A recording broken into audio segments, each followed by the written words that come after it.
Flipping heck. I reckon you speeded up that countdown at the end. I reckon you.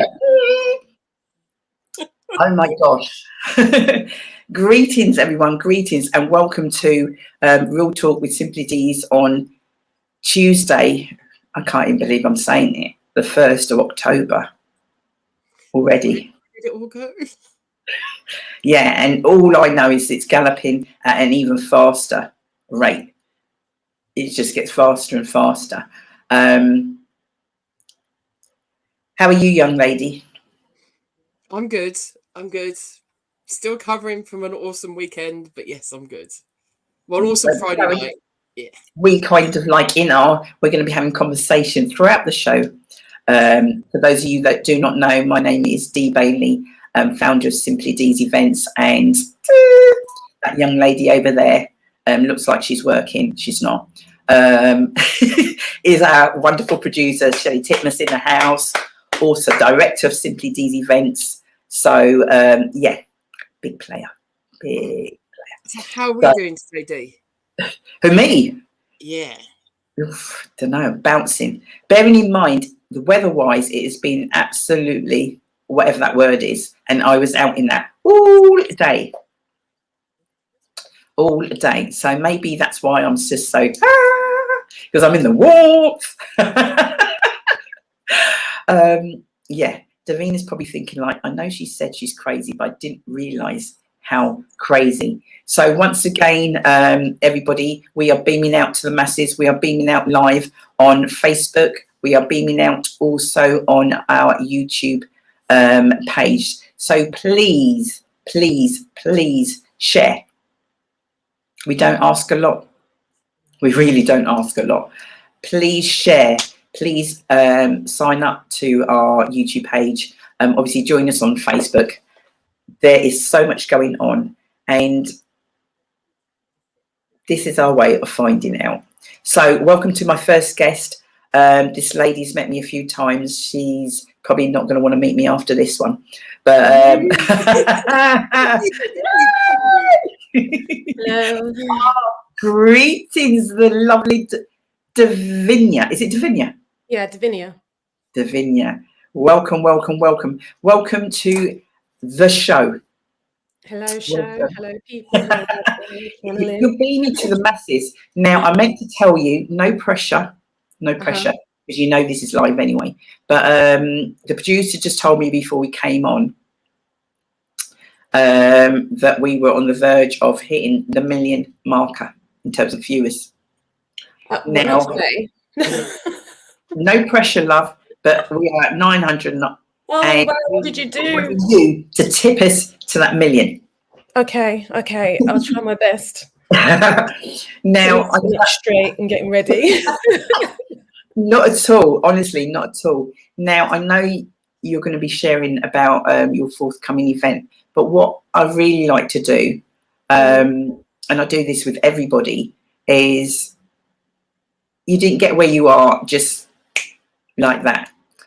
I only know, I don't even really know much about you myself. No, so I'd like, if possible, yeah. If we could peel it back. When I say peel it back, I'm a bit like an onion. So I'd like to peel it back, if possible, to let's go back to school times, if that's okay. Remember those called Real Talk? It in little stages, probably like bullet points for you. We've not got time for the documentary. Yeah. So at school, I was a performer. I like to be in front of the camera, singing, dancing, acting. Okay. Things. I wasn't an academic person.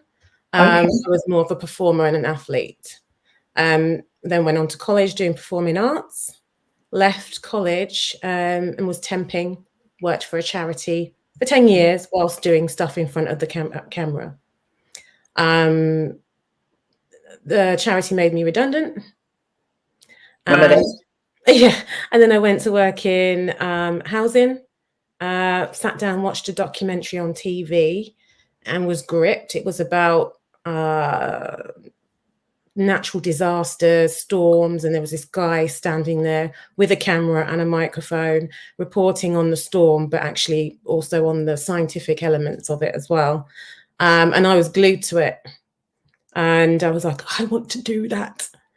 So I quit my job and I went to uni and I studied 3 years in a degree, media performance and production. And that was in front and behind. That's where I gained a lot of my skills. I then got first class with a scholarship, did a master's in documentary. And then I went into television. Ooh. I worked in television, in production. Well, I worked in research first and production for specialist factual and factual documentaries. Wow.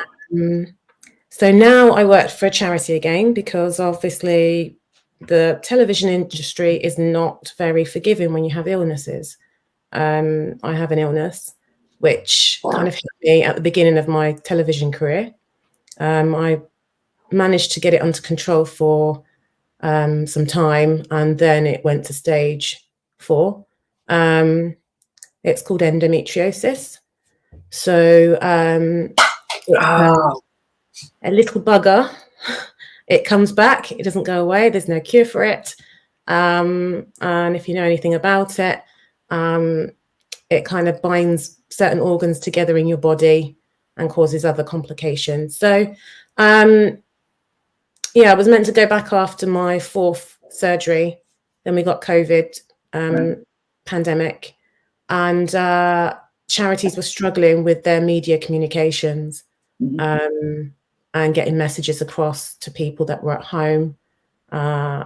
So I had to do animations and video editing, which was kind of like, you know, fine for me because I'd already trained in that. And that's what I do now. Like, you know, I volunteered for them at the time. Charities employed me, and now I do media communications, manage social medias, channels, go out, do videography. I'm a bit of a jack of all trades. So, wow. That's a whistle stop. Voiceovers, if they need voiceovers, I do voiceovers, everything, yeah. So that's me trying to break it down sort of as best as possible. You know what? Lots of things that you can hit on. Yes. And I tell you what, really kind of like for me, and because it's just been crazy hectic just for a number of reasons. And on Sunday, I actually hosted a webinar, and it was fibroids, hysterectomy, and beyond, and consultant surgeons, and just so many different, and we touched on, do you know what I mean, obviously that, and people were asking, oh my gosh, it was awesome, absolutely awesome. Shelley, the producer, who you probably just saw then, was also attended, and yeah, so much. So how has that impacted you? How? Oh wow. It's not just endometriosis, it's multiple fibroids as well. It's the two that go hand in hand. So it's not hand in hand in such that if you've got one, you'll have the other, but when you've got one and the other, they are hell. It's impacted my life quite a lot. I mean, I'm in pain at the moment daily. There's various times when I can't get out because I'm in so much pain. For the past week, I've had probably 2 days where I've slept straight through. There's been days where I've not slept at all. And my energy is quite low at the moment. For me, I'm an animated person. I'm like really talkative, animated, and my energy is so low, super low for me. It changed my career. You know, the thing that I went into that I loved, found something that I really loved doing, and you have to sort of process. It's almost like grieving for a career that you had. You have to process that and just think, you have to make sacrifices.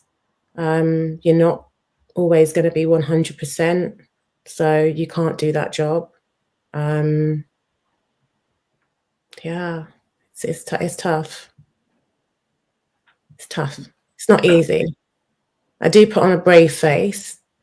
I take each day as it comes. I don't look at what could happen. I look at what's happening. Because if I start looking at what could happen, then I start worrying about things that might not happen. So, yeah, I take each day as it comes. Really and then good advice. And watch everybody else progress in the industry that I liked, which is tough. I'm happy for them, don't get me wrong. But I want to be there with them. There's a comment that's been put on there. If you could put that on the screen, actually, Shelley. Endometriosis is horrendous for creeping around all your organs and keeping. Yeah. So mine is stage 4. I didn't even know there were stages. Yeah, there's stages. There's various stages. It affects everybody differently. Stage 4 is when you need to be under a specialist, gynecologist. You have to be with a specialist centre. It's the abbreviated centre. I never get it right. But you have a specialist nurse, a specialist gynecologist. You also will most probably have a bowel surgeon involved. I've had stage 4 before. For me, I don't know why, but estrogen seems to grow like rapidly in me. I seem to have a lot of it, and so endometriosis feeds off of that and will grow quite fast. I've had times when the gynecologist didn't believe me that it'd come back so soon. And I'm like, no, I know this pain. You get to know your body really well. Yeah. I know this pain. I'm not going to be fobbed off. You're going to investigate. You have to be persistent. Especially being a Black woman, you have to push even harder to get heard. And they were surprised when it it'd come back so quickly. That was when I had my 3rd surgery and then my 4th surgery. So I've had surgery for fibroids and endometriosis. I am down to have surgery again for fibroids and endometriosis. This time it's going to be even more deeper than the last time. A longer recovery because it's the bowel involved. So how long are you talking potentially in terms of recovery? I'm not sure, because if my bowels I have to have a bowel resection, so I have no idea. And then what will come after a bowel resection? Will I have a stoma? Or then obviously if I have a stoma, that has to go through a reversal afterwards. And yeah. So then people say to me, well, how are you processing that? And I say, well, I'll deal with it when it comes. Because if I think about... Yeah, of course. Yeah.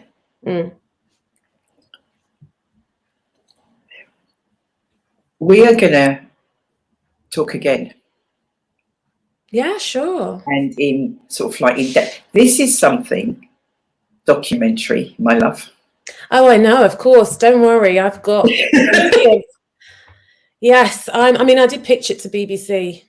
the commission, because I've got friends. So I pitched the topic to them and they were like, no. But then you see other people sort of touch on the subject, but it's never in depth. It's always at the beginning of, it affects this people in, 1 in 10 people. And this is how you go to the doctor. I didn't know those stats. 1 in 10. Yeah, 1 in 10. But the stats for Black women, I need those stats. 1 in 10 women is bad enough as it is. But I want to know how many of those.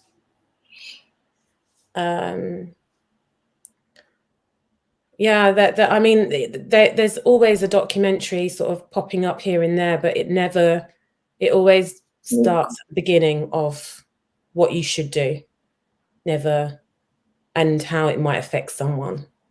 There was a really good radio show once on BBC Radio. Was it 4? I think. Radio 4. Was that something? Sorry, what's that? Yeah, but can you post those comments, Shell, if possible? Yeah, comments coming through.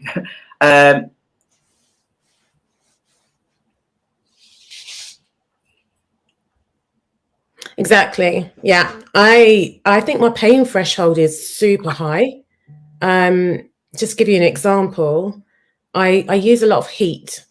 It doesn't matter what time of year it is, heat is there, whether it's like sun or super sun outside, I've got something heated on me.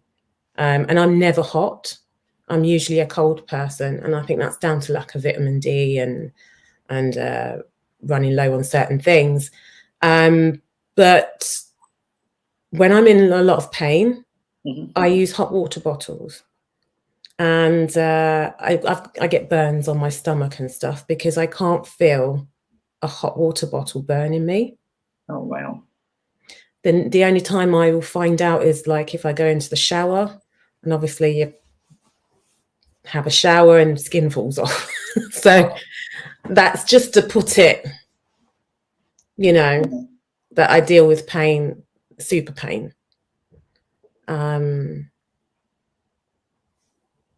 Yeah. The stats are a lot higher for fibroids in women, for Black women. And it's not just 1 or 2 or 3. We have something like 9, 10, 11 and counting. Yeah. So I had 9 removed the last time.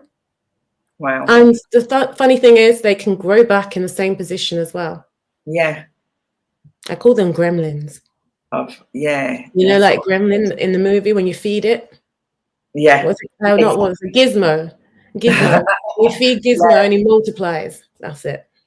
I'm gonna, when we sort of like finish, and certainly actually Shelley might have some information, link with some of the consultants and surgeons that we had on Sunday. We've done 2 in-person conferences. That's the Fibroids, Hysterectomy and Beyond conference, and Veronica Ebanks is a founder who you probably would have met at one of our events. I'll link and we'll continue this conversation another time, because as you can see, time is running away, and this is what the show does. We just get chatting. I can't remember. Did I meet you last year? Was it last year I met you? I can't remember. I'm just thinking.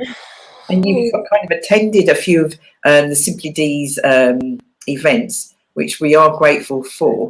Wasn't Barrel Children? Was it Barrel Children? Yeah, I did that. But I mean, I think it's probably when I went to your event last year. That's how we met initially, isn't it? Well, yes, but I think Barrel Children, you were looking for someone for some sort of catering.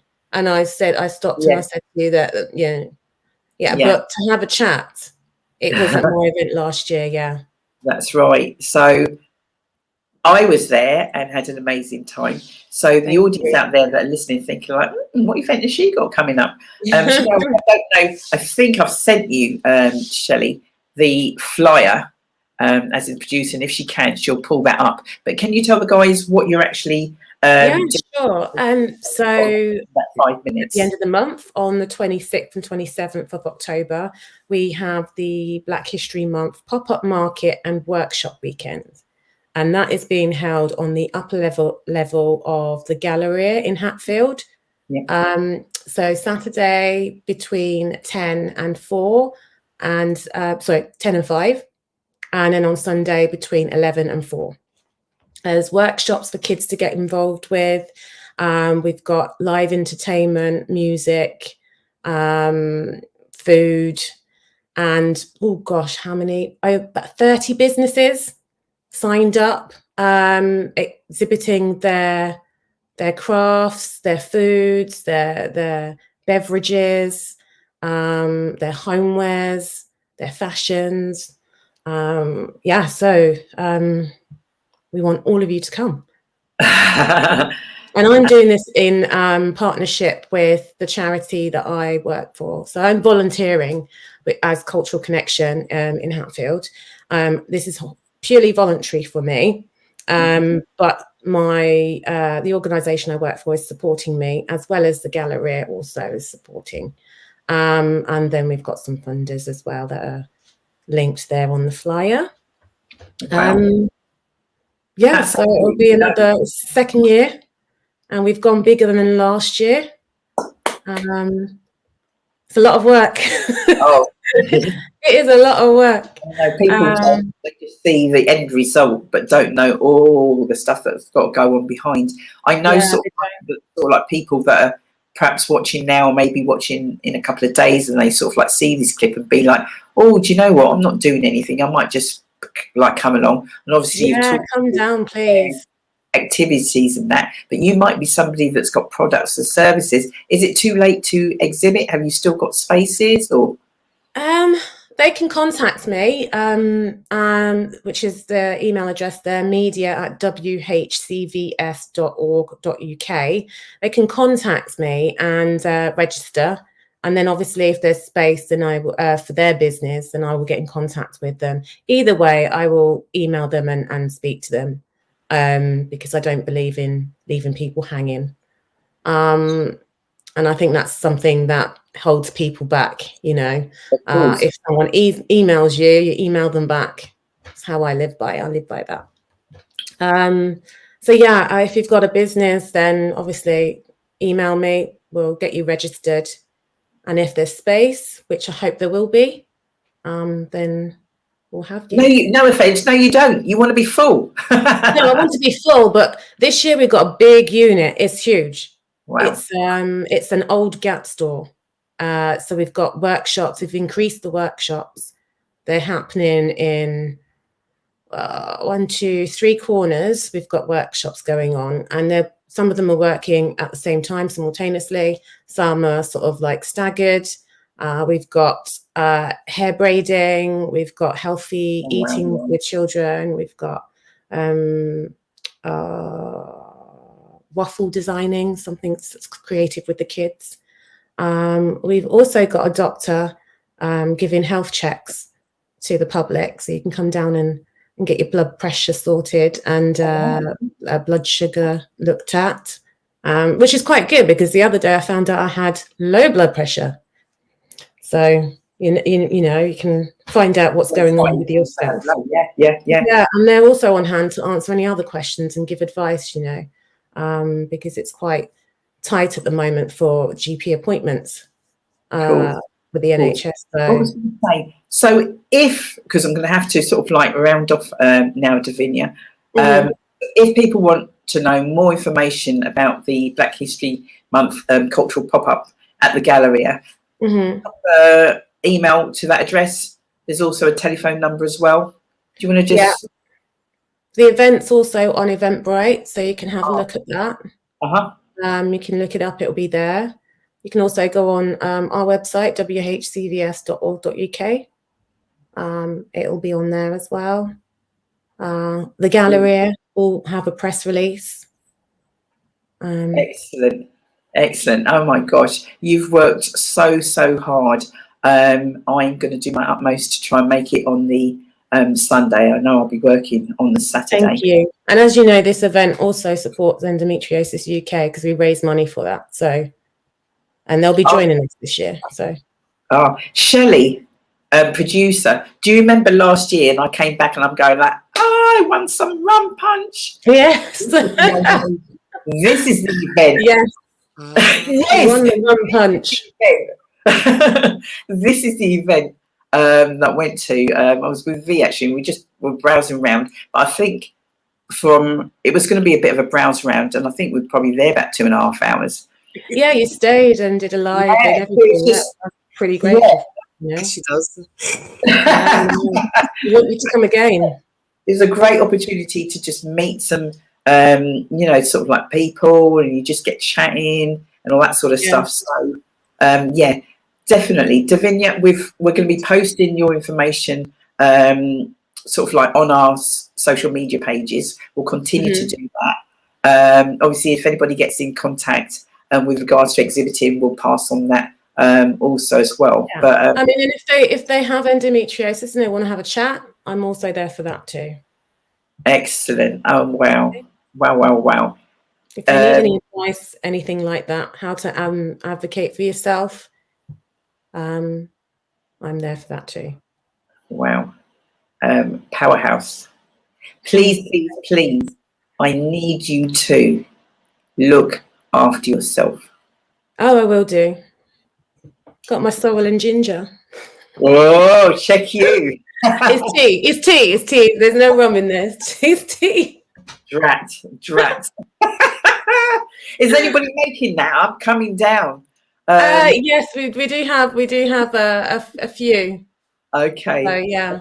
Well, we'll be talking anyway. So for those people, because you've got people watching live now, but we get people in days and oh my gosh, I've seen the video. What about this? What about that? So don't think it stops here.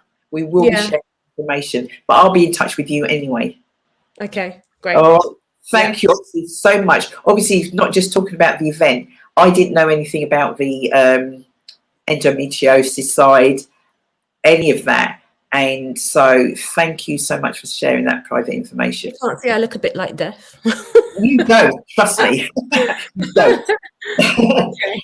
All right, darling. Thank you. Thanks for having me. Bye, everyone. Darling. Bye-bye. Bye. Wow. Where's that producer?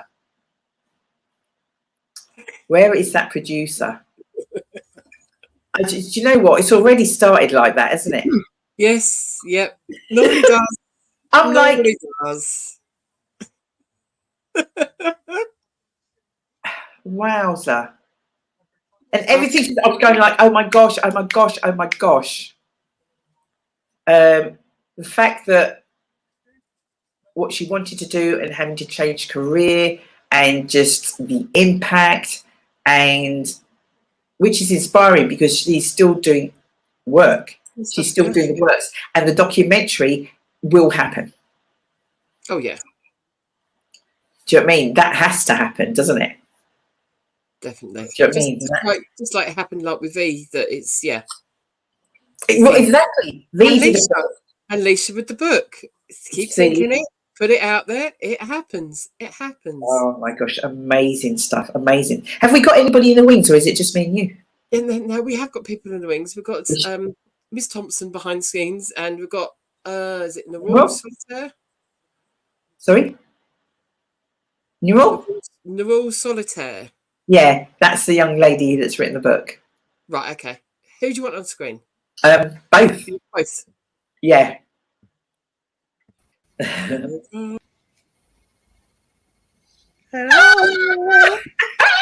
Now I know who it is that's there. She has put her screen on.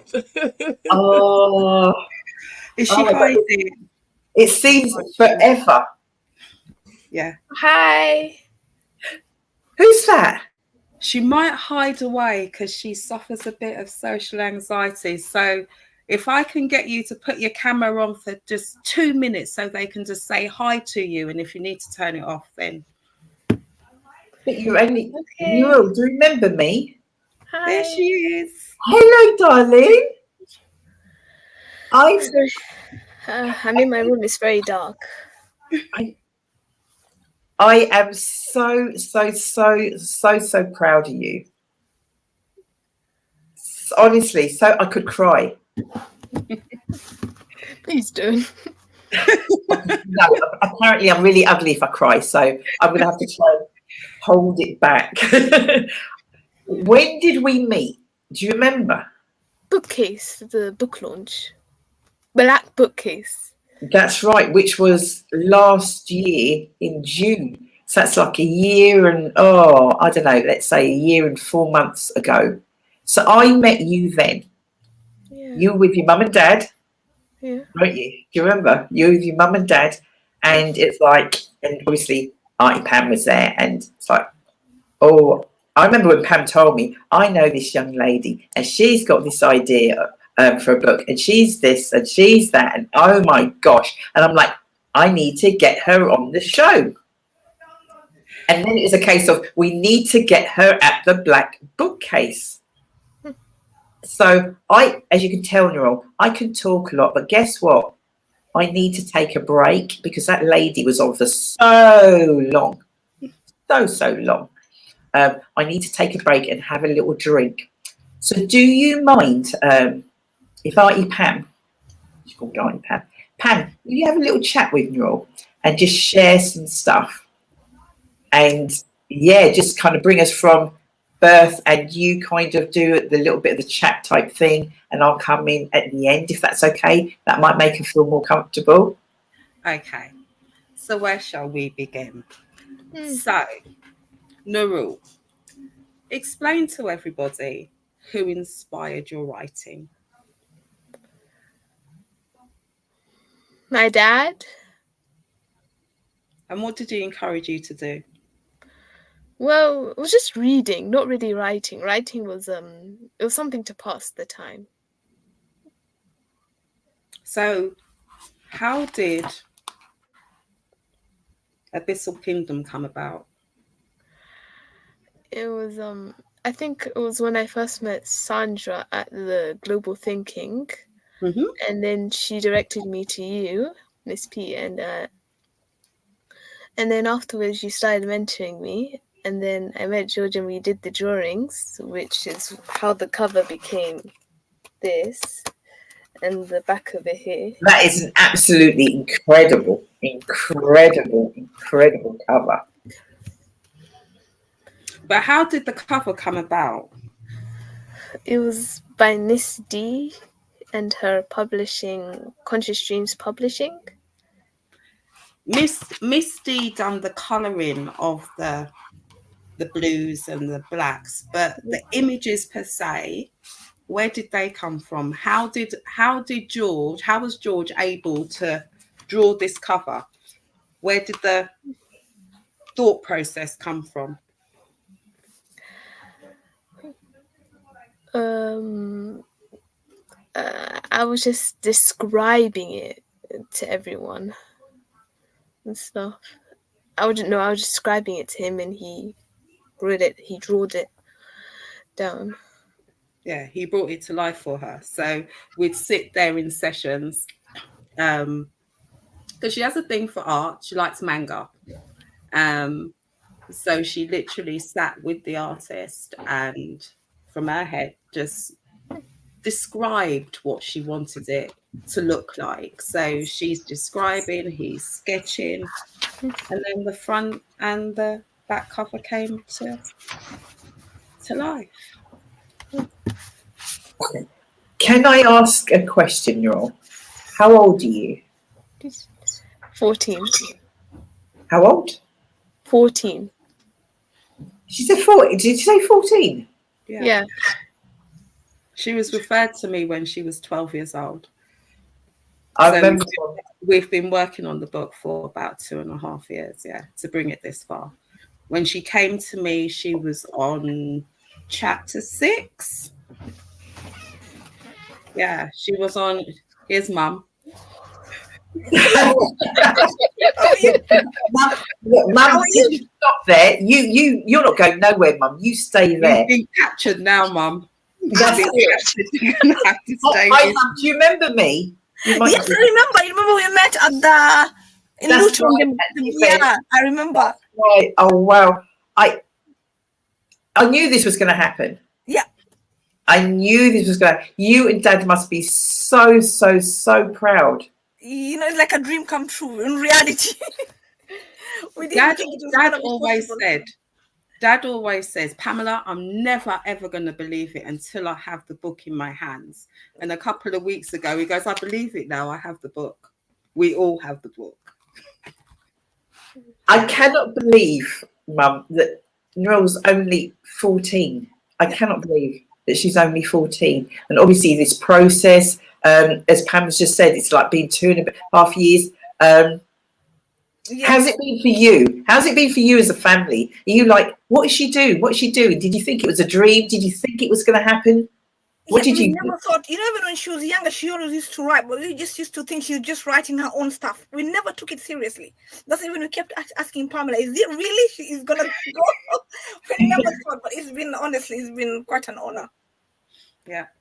Oh wow. And you've got siblings? Yes, yeah, she has 2 brothers, older brothers, 18 and 17. So what do they think? I think they're quite amazed as well.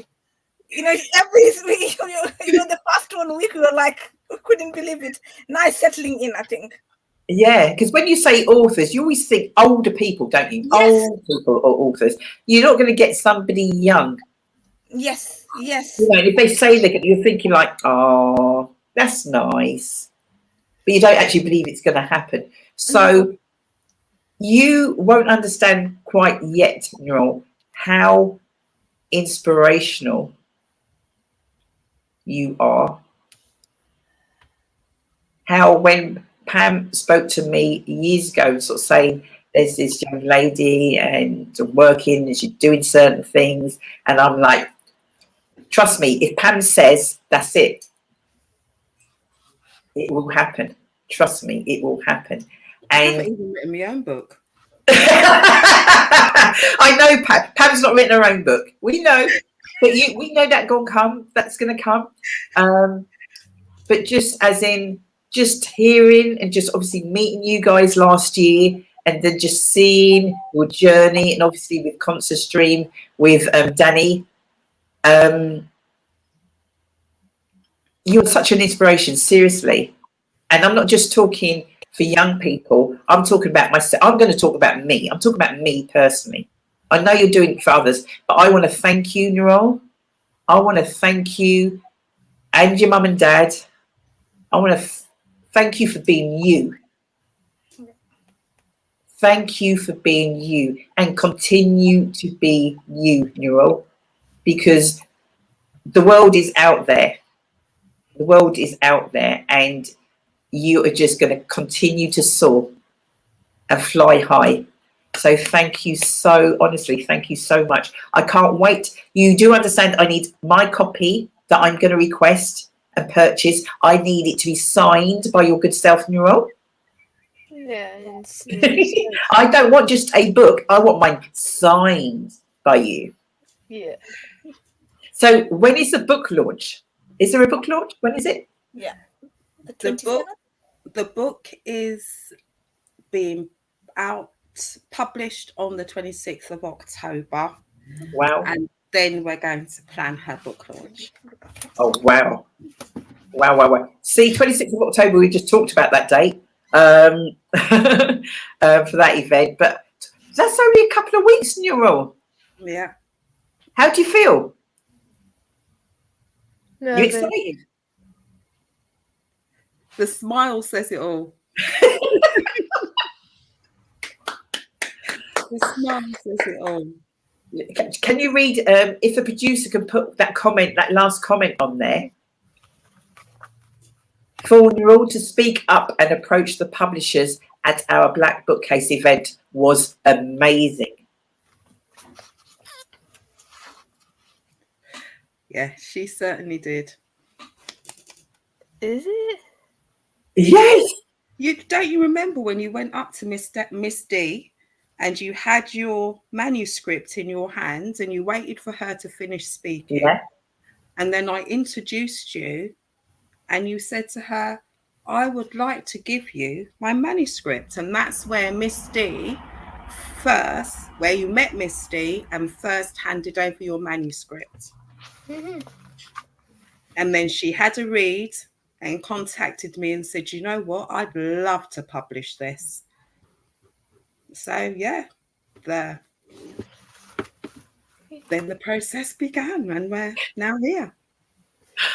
Oh, wow. Wow. So I know what I need to ask you, Neural. So in terms of school, I mean, what do your friends at school think? Well, technically, English literature, the teacher knew. Yeah, and they said congrats and stuff. Oh, wow. Wow, wow, wow, wow, wow. But what do your friends think? Do they think, can they believe it? How can you be an author at such a young age? Yeah, I guess they're excited too. Oh, wow, wow. So when you actually can see that it's on, I don't know if it's like Amazon or you go into the shop and you see it there, how is that going to feel? Weird. I know. We felt that, didn't we, Pam? Actually, Yeah, we did. if by the end of the show, or actually very soon, Shell, if you can get by chance, actually, if you look in the media link on our WhatsApp, there's a young lady when we published our book. Oh gosh, here we go. Here we go. It just had to come back and bite me, didn't it? It just had to come back and bite Oh, look at that. Yeah, no, Shell, if you can find when Pam actually got the copy of her book and she's in the kitchen doing some kind of dance, that is what you call, Yes, we're going to find that for Noel, you. you're going to see Miss in her full glory, in her full madness, when I receive the copy of the book that I happen to share with 21 other amazing ladies. So yeah, I did get really excited. It was, wasn't it? Yeah. Because at the minute, even though you know it's going to be published, even though you know all of the things, it doesn't register. No, it doesn't. No. And yeah, it was my little sister that videoed me. So thanks, sis. Love it. Oh, wow. So, it's only right that you do a pitch. When I say pitch, you need to tell people what the book is called in Maine and how they can purchase it and from when. And Auntie Pam will help you if you need help. Yeah. Yeah. I'll tell you what to do. What's going to help you? Read the review of the book, and then I'll take it from there for you. Yeah. My review was written by my cousin. She was. Okay. I picked her because she was like, I think she read more books than I did. She had a whole shelf of it. Shakespeare, just so much. So it's right. But she's not an author. No, she's not. But we did ask her to, because she was well read. We asked her to review the book for her, and this is what she says. Review: as you embark on this journey into a world of fantasy, prepare to be transported to a world unlike any other. From wizards to warriors, these archetypes have famously captured our imagination regarding this genre. But among these archetypes, there is one that stands out as particularly interesting: the assassin. We follow the journey of our main character, Daze, with this intricate plot and richly drawn characters. Abyssal Kingdom makes a wonderful tale that will keep you on the edge of your seat from start to finish. Whether you're a fan of new worlds or simply looking for a thrilling new read, this book is sure to capture your attention and bring you delight. So sit back, relax, and enjoy yourself as you're transported to a world of darkness and light.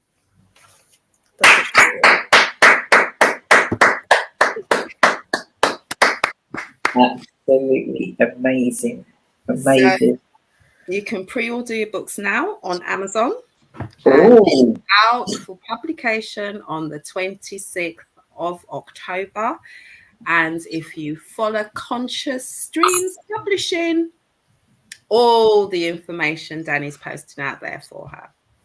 All the information. fabulous. It's just been absolutely an amazing journey, a complete honor. Complete honor. And we have to say congratulations to Artie Pam as well, don't we, Neural? Yeah, congrats, miss. Thank you. Has she been a pain, Neural? Has she been a pain? No, she's fine. She's all right. I know. We'll talk later, Neural. Don't worry. We'll talk later. We did have days, we did have weekends where she did come in and she wasn't in the play. She didn't want to do she didn't want to do the book, or she wanted to focus on something else. So we just went with the flow. You know, we just went with each contact with how she presented.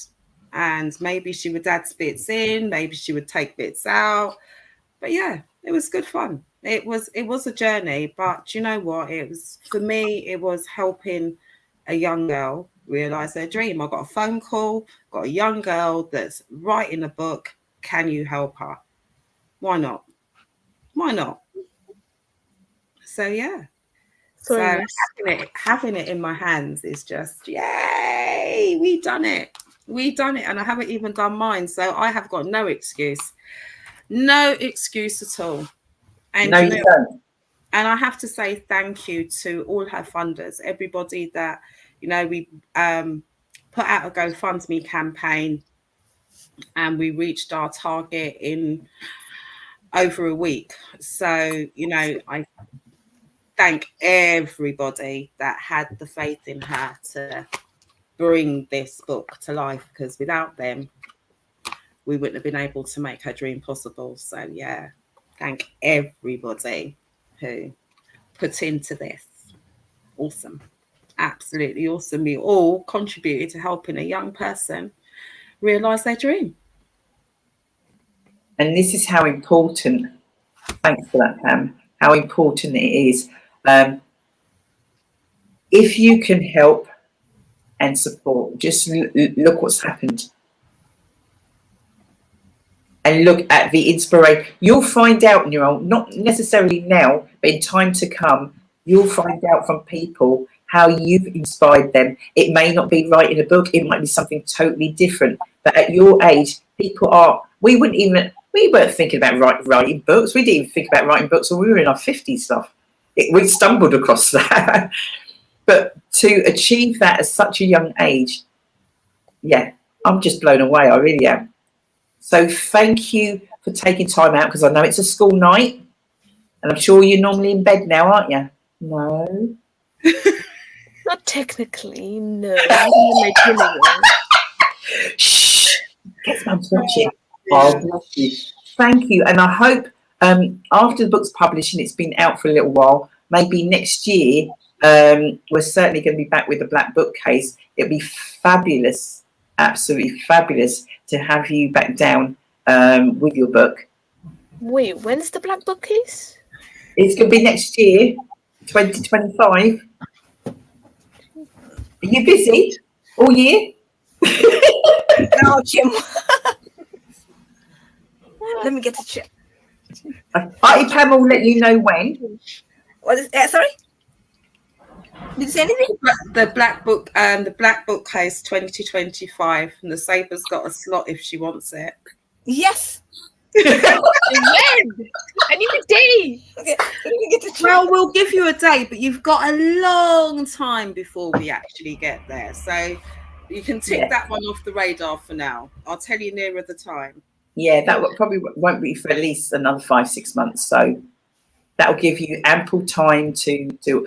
There might even be a bit of, I can see there being merchandise, by the way, for that. Oh, yeah.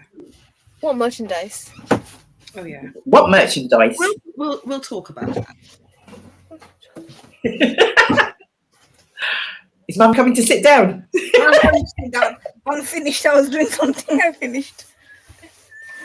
Yeah, okay. Mum, we're just literally just wrapping up. I was just saying how amazing Nurul is and what an inspiration she is to not just her age, also older people also as well. Yeah. And obviously thanked yourselves. Is there anything that you want to share? Pam's thanked those people that helped with the crowdfunding, with regards to helping her being able to publish the book. Is there anything that you want to say at all?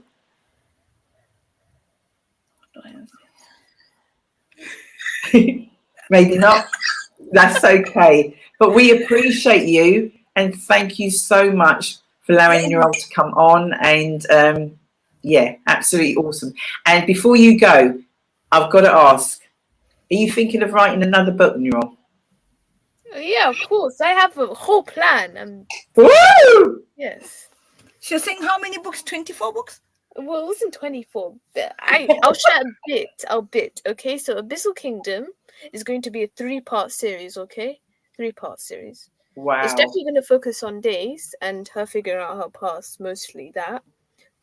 And then afterwards, I'm going to have other series. One's going to have 14 books. Another's going to have 6 books. And I think another's going to have 8 books. That's going to be the last one or something. So I might write more. I don't know what to say. I don't know what to say. You asked the question. This has been an opener probably for her. But do you know what? In my mind, you know, when you sort of like I haven't read the book, I've just seen bits and just seen the snippet. You know, when you I visualize it. I can see that on TV. Yeah. I can see it being. Was been saying, yeah. You know, a trilogy or, do you know what I mean? A 3-part series or whatever. I've said that from the day I started reading it. And I me personally, I do not do sci-fi. I'm not into sci-fi. Yes. This, I couldn't put it down. And she kept getting me, Miss, now you read the manuscript, Miss. You read it. And even when she got the book, she goes, oh, great, you've got it as well. You can read it. Doesn't mean I don't. No, you have to read it too. Yeah, it's been a long journey, but we're grateful to be here. It's been a great journey. It's been a great journey because, as you said, she's a complete inspiration. And I've got no excuse now, really, have I? No, you haven't. We'll be on your case, don't you worry. Yeah, I realise that. Yeah, I know. Okay, thank you all so much. Pam, thank you so much. And continue. Thank you. You are a blessing to so many, darling. Yeah, thank you. Yeah, she is, honestly. She is. We couldn't have done it without her, yeah. Welcome. My pleasure. All right, Nurul, I will see you really soon and can't wait to get my signed book. So we'll come at the launch. We will be there. Yeah. Excellent. Thank you all so much. Thank you. Bye-bye. Bye-bye. Bye. Oh, wow. Where's that producer? Shelley Titmus. Is she really 14? No, I know. What the? 14? What were you thinking of 14? You certainly weren't thinking, I don't know, you might have done. No, definitely not. Definitely not. We stumbled across lockdown in I can't believe any of this. What a show. Oh my gosh. Shelley's just informed me I have another guest waiting in the wings. Yes, so let's bring her on. I know this lady. Yes. Captain Jenny Lyons in the house. Hey, hello. Can you hear me okay? Yes. Yes. How are you? I'm good. You? Tickety boo. Thank you for inviting me on. You got me in there before I even had to beg space. And before we go further, how lovely is Emerald? What an inspiration is she? You know, when you've got a world of everybody's, inspired by the size of their lips and the length of their eyelashes and if their edges are on point. It's nice that someone's actually written the book, It gives me hope for the future. This is what I like to see young people doing. So, well, this is very much, as you know, the kind of things that, everyone, the young people this, the young people that. Well, do you know what? There's more positive, the young people, things that they're doing. But we don't hear, we don't see, we don't promote. Those are things. Positive news doesn't make the news. It makes the news when we hear about murder, death, stabbing, this people looking for that, this celebrity done this, that. But when it comes to real things that people are achieving, you don't hear it. So I'm really impressed with that young lady, and I hope she does go on to write 20, 40, 50 books, because yes. Definitely. So there's people on the screen going, I know her. Me? No, I'm just saying that people are watching and going like, I know her, Jenny Lyons, I know her. Yeah, well, if you owe me money, stay online. Tell them, Jenny, tell them. Yeah, you know me now. Only joking. Oh my gosh, it's so good to see you, darling. Honestly, it's so good to see you. And thank you for coming on. Thank you for doing what you do. I think when you do things in the community, it's not always appreciated. I think people don't understand the amount of work and effort and calls and late nights and sacrifices that are made. So thank you and your team so much. I know this is, what year? Is this the fourth year? Third year? Fourth year? No, I think this is more like 6, I think. No way. Could be even 7, but I've only been involved in the last 4 years. And just to let people know what I'm talking about, it's All Saints Church Windrush event 2024, Saturday the 12th of October, in line with all the great things going on in our town and around the country to celebrate Black History Month. And we are putting on our event that every year gets bigger and better. And we invite people to come along. It's usually raining as well on that day. I hope this will be different this year. And we are having another mixture of music, information, art, raffle, steel pan, food, you name it, it's going on. Okay, and it's a free event, and you can register for free tickets on Eventbrite or just rock up. Just rock up. And we're starting at 3 o'clock. Everybody, ideally register on Eventbrite if you can. That just helps. You can't just turn up. We're not throwing people out. Yeah, unless we have to. But no, it's always a well-attended event. A mixture of people local in the community, people who are interested in Windrush events, and friends of friends. And I grew up going to All Saints Church, so it's a very important church to me. But for people who don't go to church or don't usually go to that church, we have the most amazing vicar, Father David Kesterton, and he's very welcoming, and he always puts on a really good event. And I've been a part of the organising committee for the past, this is my 4th year, and it's very humbling to see how many people want to get involved and what people are doing. So if I may give you a brief rundown of what we're going to have on the day. At the moment, this is what we think we're going to do. Things could change. We've still got a couple of weeks, we don't know what might happen. But at the moment, I know how that works, girl. I know how that works, yep. At the moment, we've got an amazing lineup of people who've confirmed. We're going to have live singing, Jenny Ingram. And if that's not enough, people coming in. Hello, songstress, Major. Jenny will be singing a couple of songs. We're going to have some live steel pan welcoming people in. So we can have a few of the old celestial classics played on the steel pan, and nothing's more stirring than that. Mm-hmm. We're going to have some spoken word from a local poet, Tracy Marcus, born and bred Lutonian. I think she's a teacher in London, but she's coming back specially for. I can't remember where she's amazing. She's really, really amazing. Amazing. Some really insightful composition she's done, mixing humour with stone cold hard facts as well. Always something to think about when she performs, which is really important. We're going to have the usual raffle going on, and there's usually a Dutch pot up for grabs. Yeah, so it's worth coming just to get a raffle ticket for that. The chap who won it last year was nearly in tears because he's one of the first people to buy a raffle ticket and he didn't have any change and he only had a 10. It was a bit embarrassed to ask for change. I thought, I'll have the 10 tickets. And when he won, I was so chuffed for him. So there's a raffle and we're going to have a live piece of artwork that everybody's going to be invited to be part of.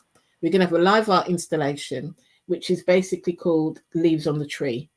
And it's for people to write on the leaves their personal inspirations from the Windrush generation, how they believe they've been inspired, who by, ideas, and just their thoughts. So we've got this massive tree made up and a pile of leaves. So people will be invited to put their ideas on the leaves and stick them on the tree. So if you come early, you get the opportunity to do that at the beginning. Or if you come later, you'll have the opportunity to do that later. Now, when we had the event last year, we screened a very short film, which is about the Windrush generation in Luton, made by a young filmmaker called Naya. And he's been successful in getting funding to make a bigger film. And he's going to be showing excerpts from the bigger film, which is going to be great. And great music. We were really impressed with what we saw last year. So it's going to be more of the same. And it's worth coming to the event just to see that, to be fair. I've seen snippets and it's really, really impressive. And again, as someone local, really, really proud. Really, really proud. Because getting funding for filmmaking is difficult. Mm. And knowing what the subject is, we are really, really proud to have that involved. And he's going to be talking about the project as well. We're really, really happy to be able to confirm that we've got some people coming from the Home Office to the event. Brilliant. And they're going to be talking about the Windrush compensation scheme. Because, as you're aware, people are still disgruntled by it because there's so many people who have not successfully claimed their money. People are struggling to get through the process. Some people have gone through the process and been denied and don't understand why. And it's been in the news in the last week as well, where they finally published the previous government's attitudes to the immigration issue and people who struggle to claim and things like that. So the Home Office are going to be talking about an update on the compensation scheme, and people will have the opportunity afterwards to ask them questions, their personal case and things like that, and to get some advice on what they need to do next, because there is so much uncertainty still about that scheme. And there'll be people in and I think some people have given up the ghost of actually taking it, which is what they're hoping for. And we appreciate things have to be checked and need information, but I think it's really difficult because there's a level of assistance that most people need to fill out these forms, and for some people it's just too complex. It's too difficult, so they're hoping to bring some clarity to that. And in terms of looking at things historically, we're really pleased to have Rosemary Mallet from Church of England. She's an Anglican bishop, and she's somebody working on one of the working groups within the church, looking at making reparations regarding slavery, because obviously the church is one of the biggest landowners and historically one of the biggest owner of slaves. And where they weren't, they had invested in schemes that invested in slaves, and a lot of churches in the UK was bought initially. The land came from slavery, and I believe that the land that our church is on is linked to slavery, and the church has said it probably is, because most of the land at some point was linked to slavery. And this bishop is going to be talking about what the church's plan is to make reparations for their part in slavery, because it's massive. We're talking about hundreds of millions, and she's going to be talking to us to see how far they've got and what the ideas are, because it's no small feat. And she's coming from quite far to talk to us, so we're really pleased to have her on board. And we're hoping to end the session. Well, both of our MPs are coming, Rachel Hopkins and Sarah Owens. They usually come to them as well. They've always come to them. And Sarah Owens is going to say a few words at the end. And part of her new role, I think she's Ministers for Equalities. Okay. She's going to be fairness and justice for the Windrush generation has always been one of the things she's been concerned with, and the slow rate in which people have been compensated. And she's going to say a few words. Now we've got a new government, etc. She's going to say a few words about her thoughts on the way forward and the problems that we've had. And it's going to be a really, really good afternoon. And if that wasn't enough to get people down there, newsflash.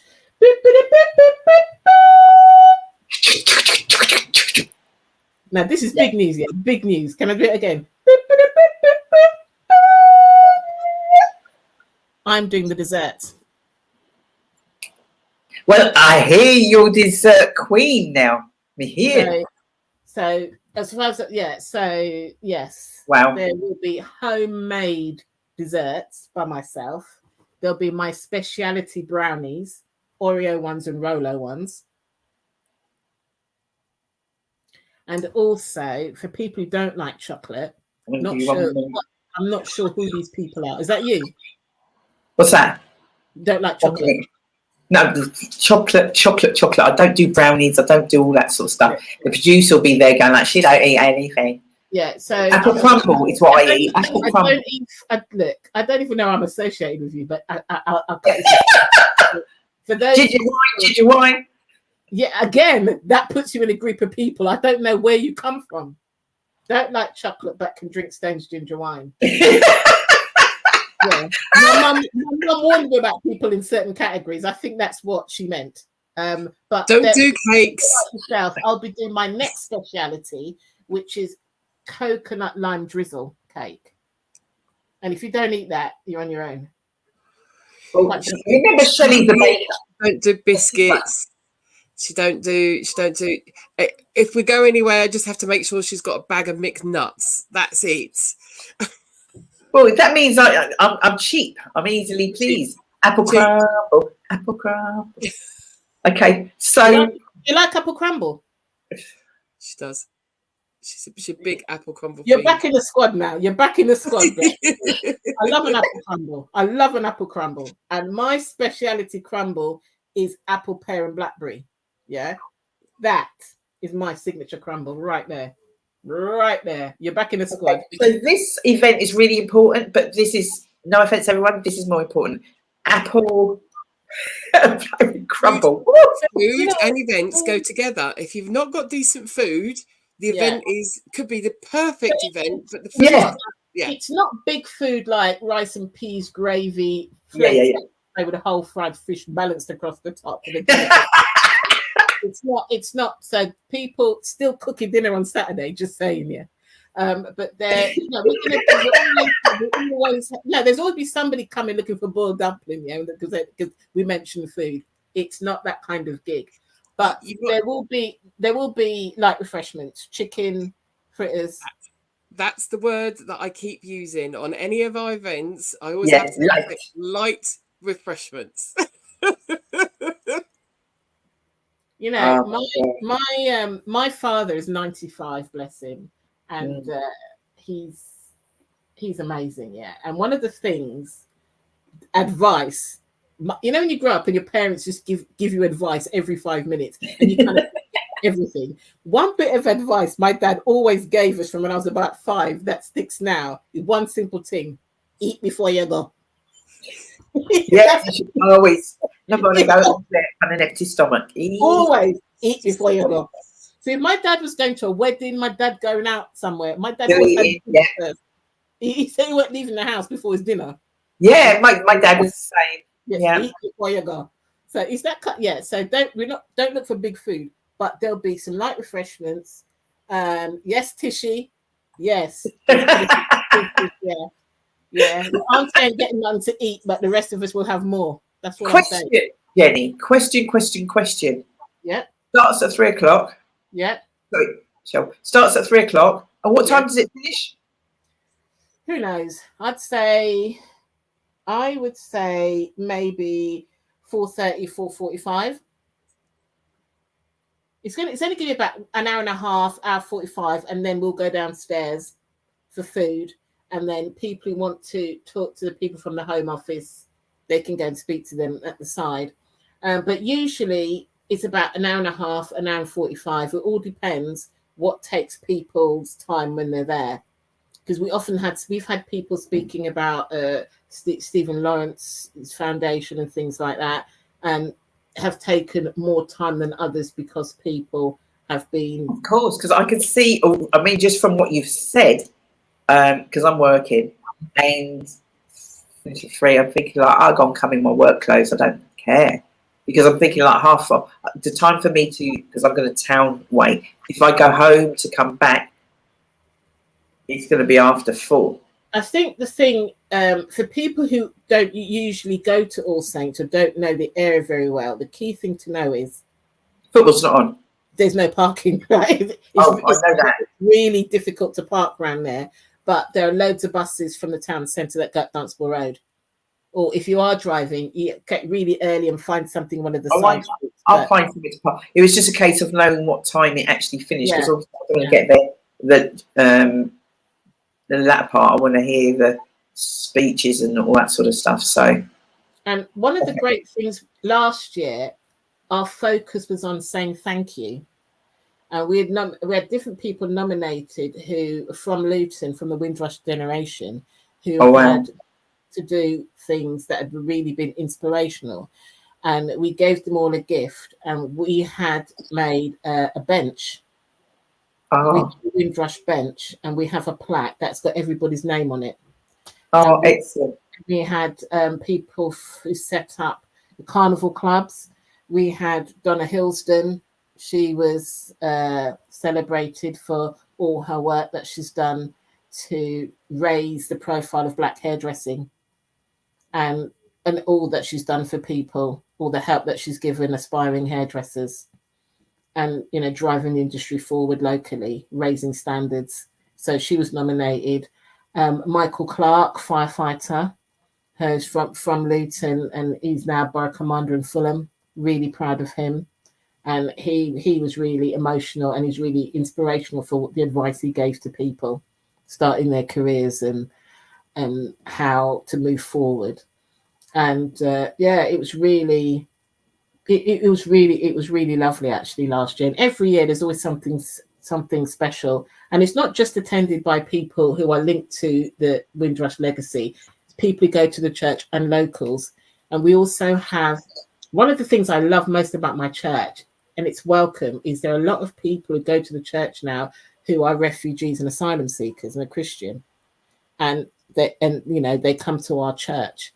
And the concept of leaving your home country and settling in another, it means a lot to them, because they understand, it's just that they weren't asked to come, but they understand the fear that people have, the uncertainty, and sometimes, the depth of the struggle when you're in a foreign land, particularly when you're bringing your children.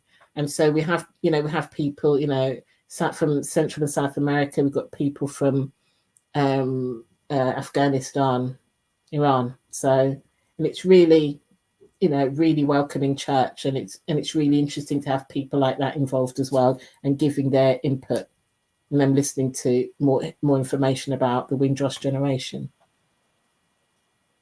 Oh my gosh, I can't believe this is all going to be packed into like an hour and 45 minutes. We drive a hard bargain with the time. Me, it's a Jen that stopped talking. Yeah, and how tough that is, people. Yes, and I think some sarcastic comments saying Jenny never shuts up. Yes, we know. Yeah, move on. Shelley shared that in the chat. We'll be sharing the flyer and that information on our social media pages. I'm going on to book Tell Me Mum. and Good. see if, because we went, I've been a couple of times, I think they were before you were actually involved. Probably, yeah. At the very, do you know what I mean? And then the last couple of times, I think I'm normally doing, we've been doing the pop-up market, haven't we? Do you remember? the pop-up market at the Hat Factory the same day. Yeah, I remember, yeah. Yeah. And it was a case of like when yours finishes, people could come on to ours and blah, blah, and all that sort of stuff. So, yeah, absolutely incredible. Jenny, where do you find the time? Where do I find the time? Yeah. Look. When something's important, you find the time. And that's life in general. When something's important, you find the time. And sometimes you don't sometimes you do things and you admit to yourself you've done it in haste and it wasn't your best effort, but you showed up and you gave all you had at the time. And sometimes that has to be good enough. But we try to, the committee on this is great, and we try to start as early in the year as possible. And there's generally a lot of good people out there wanting to help, and it means a lot to a lot of people, particularly in our town. And the Home Office knows it's an issue, the church knows it's an issue, so that everybody's getting involved. Everybody's getting involved because it's not going to go away. So, and even if people don't like the answer, it's better that people get the answer. So, but it's good. It's always a great thing to be part of. And you taste my food this year, people. So come, even if it's just for that. Yeah. Oh my gosh, yes. Jenny, thank you so much for taking time out. I know always a pleasure. And thank you to you and Shelley for always doing the do, bringing the people together. Because how do you find the time? Because you're consistent, and that's difficult.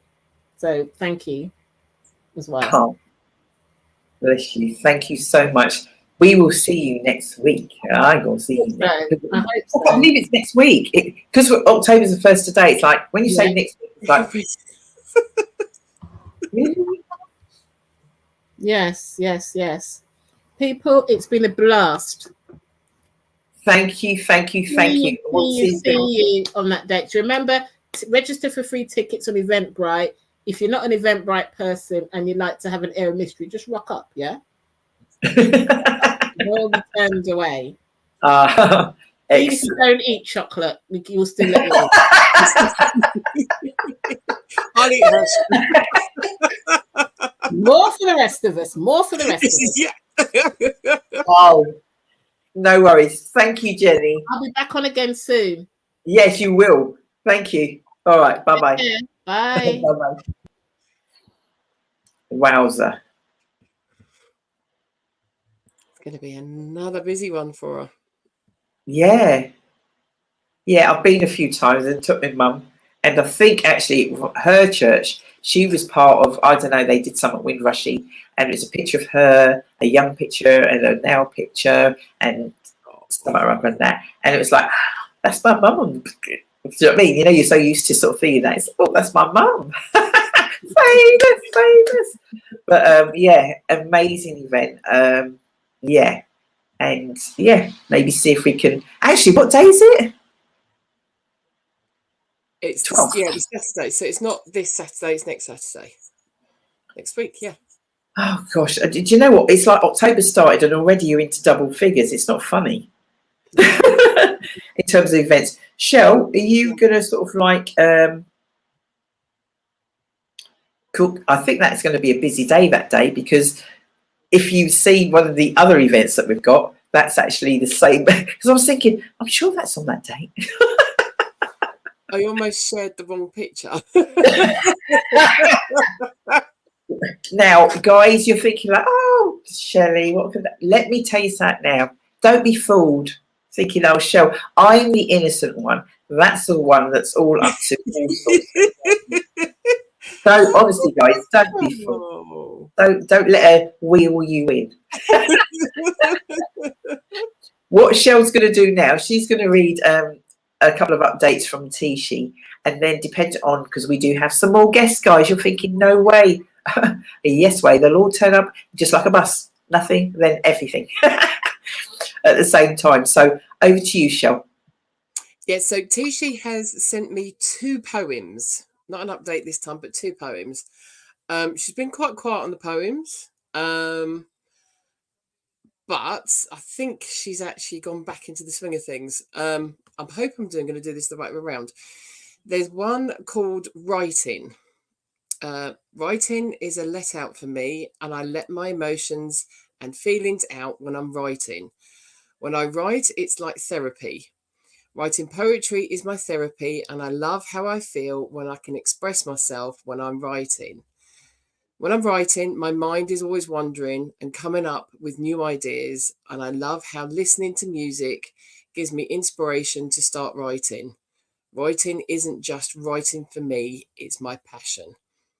I love writing poetry because it lets people into my head, and they're always surprised by what I write about.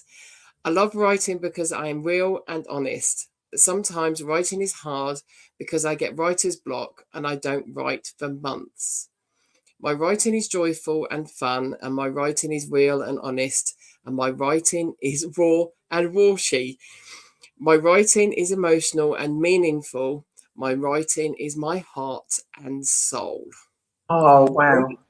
I wonder where you were going then, because yes, you can get raw and raushy. So in case anybody's watching the Simply Together show earlier on today and watching Real Talk, you're thinking like, my gosh, it's getting a little bit, it's getting hot in here. It's gonna get worse. It's gonna get worse. Oh my gosh. Thank you as always. There's another one. And there's more. There's more. This is me now. This is me now at 38 and living my life. And this is me now, single and looking for a life partner. This is me now, not giving up on my happiness and dreams. This is me being real and honest. I wonder why it is so hard to find the perfect match daily. And this is me now questioning whether I'm ever going to get my happy ending. This is me now manifesting it. This is me now, a woman who has hurt and heartbroken, but yet I've learned from my mistakes and I know my worth. This is me now, stronger and wiser than before, and I don't take any shit. This is me now. I was just looking at the time then. It was before Watershed. Whoops. This is me now, independent and open. This is me now, a strong Black woman with cerebral palsy. This is me now, a co-author of 3 books and a poet. This is me now, and I'm not going to change. Off the chain. Woo! She's been quiet and now she's come back big time. I don't know if you have anywhere, Shelley. You may not have. Naz Knight is doing a series of there's poetry and there's workshops and there's all kinds of different things. I know I shared it in our group. I don't know if you've got it at all, Shelley, to share it in here. I know I shared it with you, Tishi. I really think, please, if you can, contact Naz. I think the workshops are in person, I think. But maybe I was thinking if there's a way that either you can do in person, whether she could do hybrid. I'm back, baby. Or hybrid or what have you, because I really think, and these workshops and the ultimate end, this is it Chop, what's his name's brand? I can't remember his name. It's not Charles Brands, whatever his name is, I can't remember his name. And I know Floella Benjamin, and I think there's a few others. It's a real big thing that Deborah Naz is actually doing. The Bards of Bedfordshire. That's what it's called. Yeah. Is there any blurb there at all? It's just I've just got the link to the WhatsApp. I was just trying to find because we had a thing before that as well, didn't we? Yeah, because there's walks. So nobody can say to me, even though they try, nothing happens in Luton. Nothing is going on. There are always. It's just a case of sometimes, dependent on what you do and where you do. Not everything is on social media. Not everything is the old type flyers, and people used to do that all the time. But that is why we do the shows that we do. And as Jenny said, she goes, Dee, thanks for reaching out. But we're saying to you guys out there, if you are an individual or an organisation or whatever, and you're doing something that's positive, obviously it's got to be positive, and you want to get that word out there, please contact us. And as I sort of said, we have evening, I'm busy in the evening. Well, guess what? There's a lunchtime show. Well, it's supposed to be every other week, but I think it's every week at the moment. Every Tuesday, Simply Together show. And you have the opportunity to share what it is that you're doing. And it could be you sharing is just what that person needs to hear at a given moment. We've got a few people out there watching. I don't know. Is anybody watching? Is anybody watching? Anybody listening? How's the show so far? Bearing in mind. Oh, yeah. I know what you've got, Tishy. Yes. But you keep them to yourself, Tishy Thomas. Oh gosh. Oh, Amanda. Yes, I haven't sent my email. I'm just. You didn't. You did. I told you not getting in if you don't send your email back. But at least I'm owning it. This is it. It's real talk. I'm owning it. Hi, Amanda. Are we going to get that young lady on the show, do you reckon, Shell? Yeah. Disappointed. What you mean the email hasn't come through? It's in your spam. Did you check your spam, Amanda? Oh. Oh, is that tears? Does that mean you're coming on the show? If you give the right answer, Amanda, I'll send an email. Can I just quickly? We've got someone that's just popped in. Oh, Amanda's saying no, she's not going to come on the show. Amanda is my best mate, and she's the mother of Jake. If you'd have come to any of our events, he came along to the cinema and helped out. He's come along and helped out on my craft stall, on my sweets and stuff, because we was fundraising for his Duke of Edinburgh Gold expedition. He has got his Duke of Edinburgh Gold, and coming up on the 16th of this month, he has to do a presentation of what he's done for his Duke of Edinburgh bronze, silver, gold, his Scout Awards that he's done, to actually then get his King Scout Award. So if anyone, yeah, Amanda's like, yes, we finally did it. I say we. If anyone is, so Dee, is that your official RSVP? I will be attending when I'm officially going to email, just because it's on there. But I'm just saying, putting it out there. So the presentation it could be a little bit boring for some people, but if you're interested in what he's done and the reason why he's done it and why he wanted to actually have work all the way through, because some people at his age would just do Duke of Edinburgh Gold. You can do that, but he specifically went from like bronze, silver, gold, did all of them, did all the way through, did the Scouting Awards at the same time. So he will explain what he's done, why he's done it, the different things that he's had to do. and dignitaries will be there from scouting, that he has to then show what he's done, show how much he's putting into scouting, and promote scouting and promote the Duke of Edinburgh Awards for him to get this King Scout Award. So if anyone's interested in watching it, because we've had official invitations going out to certain people that he wants to say thank you to, and certain people that he has to have there. But if you want to watch it, we're doing a Zoom, because I'm recording the evening for him. It's going to be a Zoom. So if you're interested, I'll be putting a post up. You can ask me for the link to the Zoom. So if you've got someone that's unsure of scouting, or has looked at Duke of Edinburgh, or done any of that kind of camping kind of thing, and you want to know more, he then explains exactly what he's done and then what he got from it. So it would be really, really, really good if you could perhaps do a little chat with Jake Shell, even on a Zoom, and then play it out. And then that way, then that will give people a little beforehand. I think that would really be great. Yeah. Yes,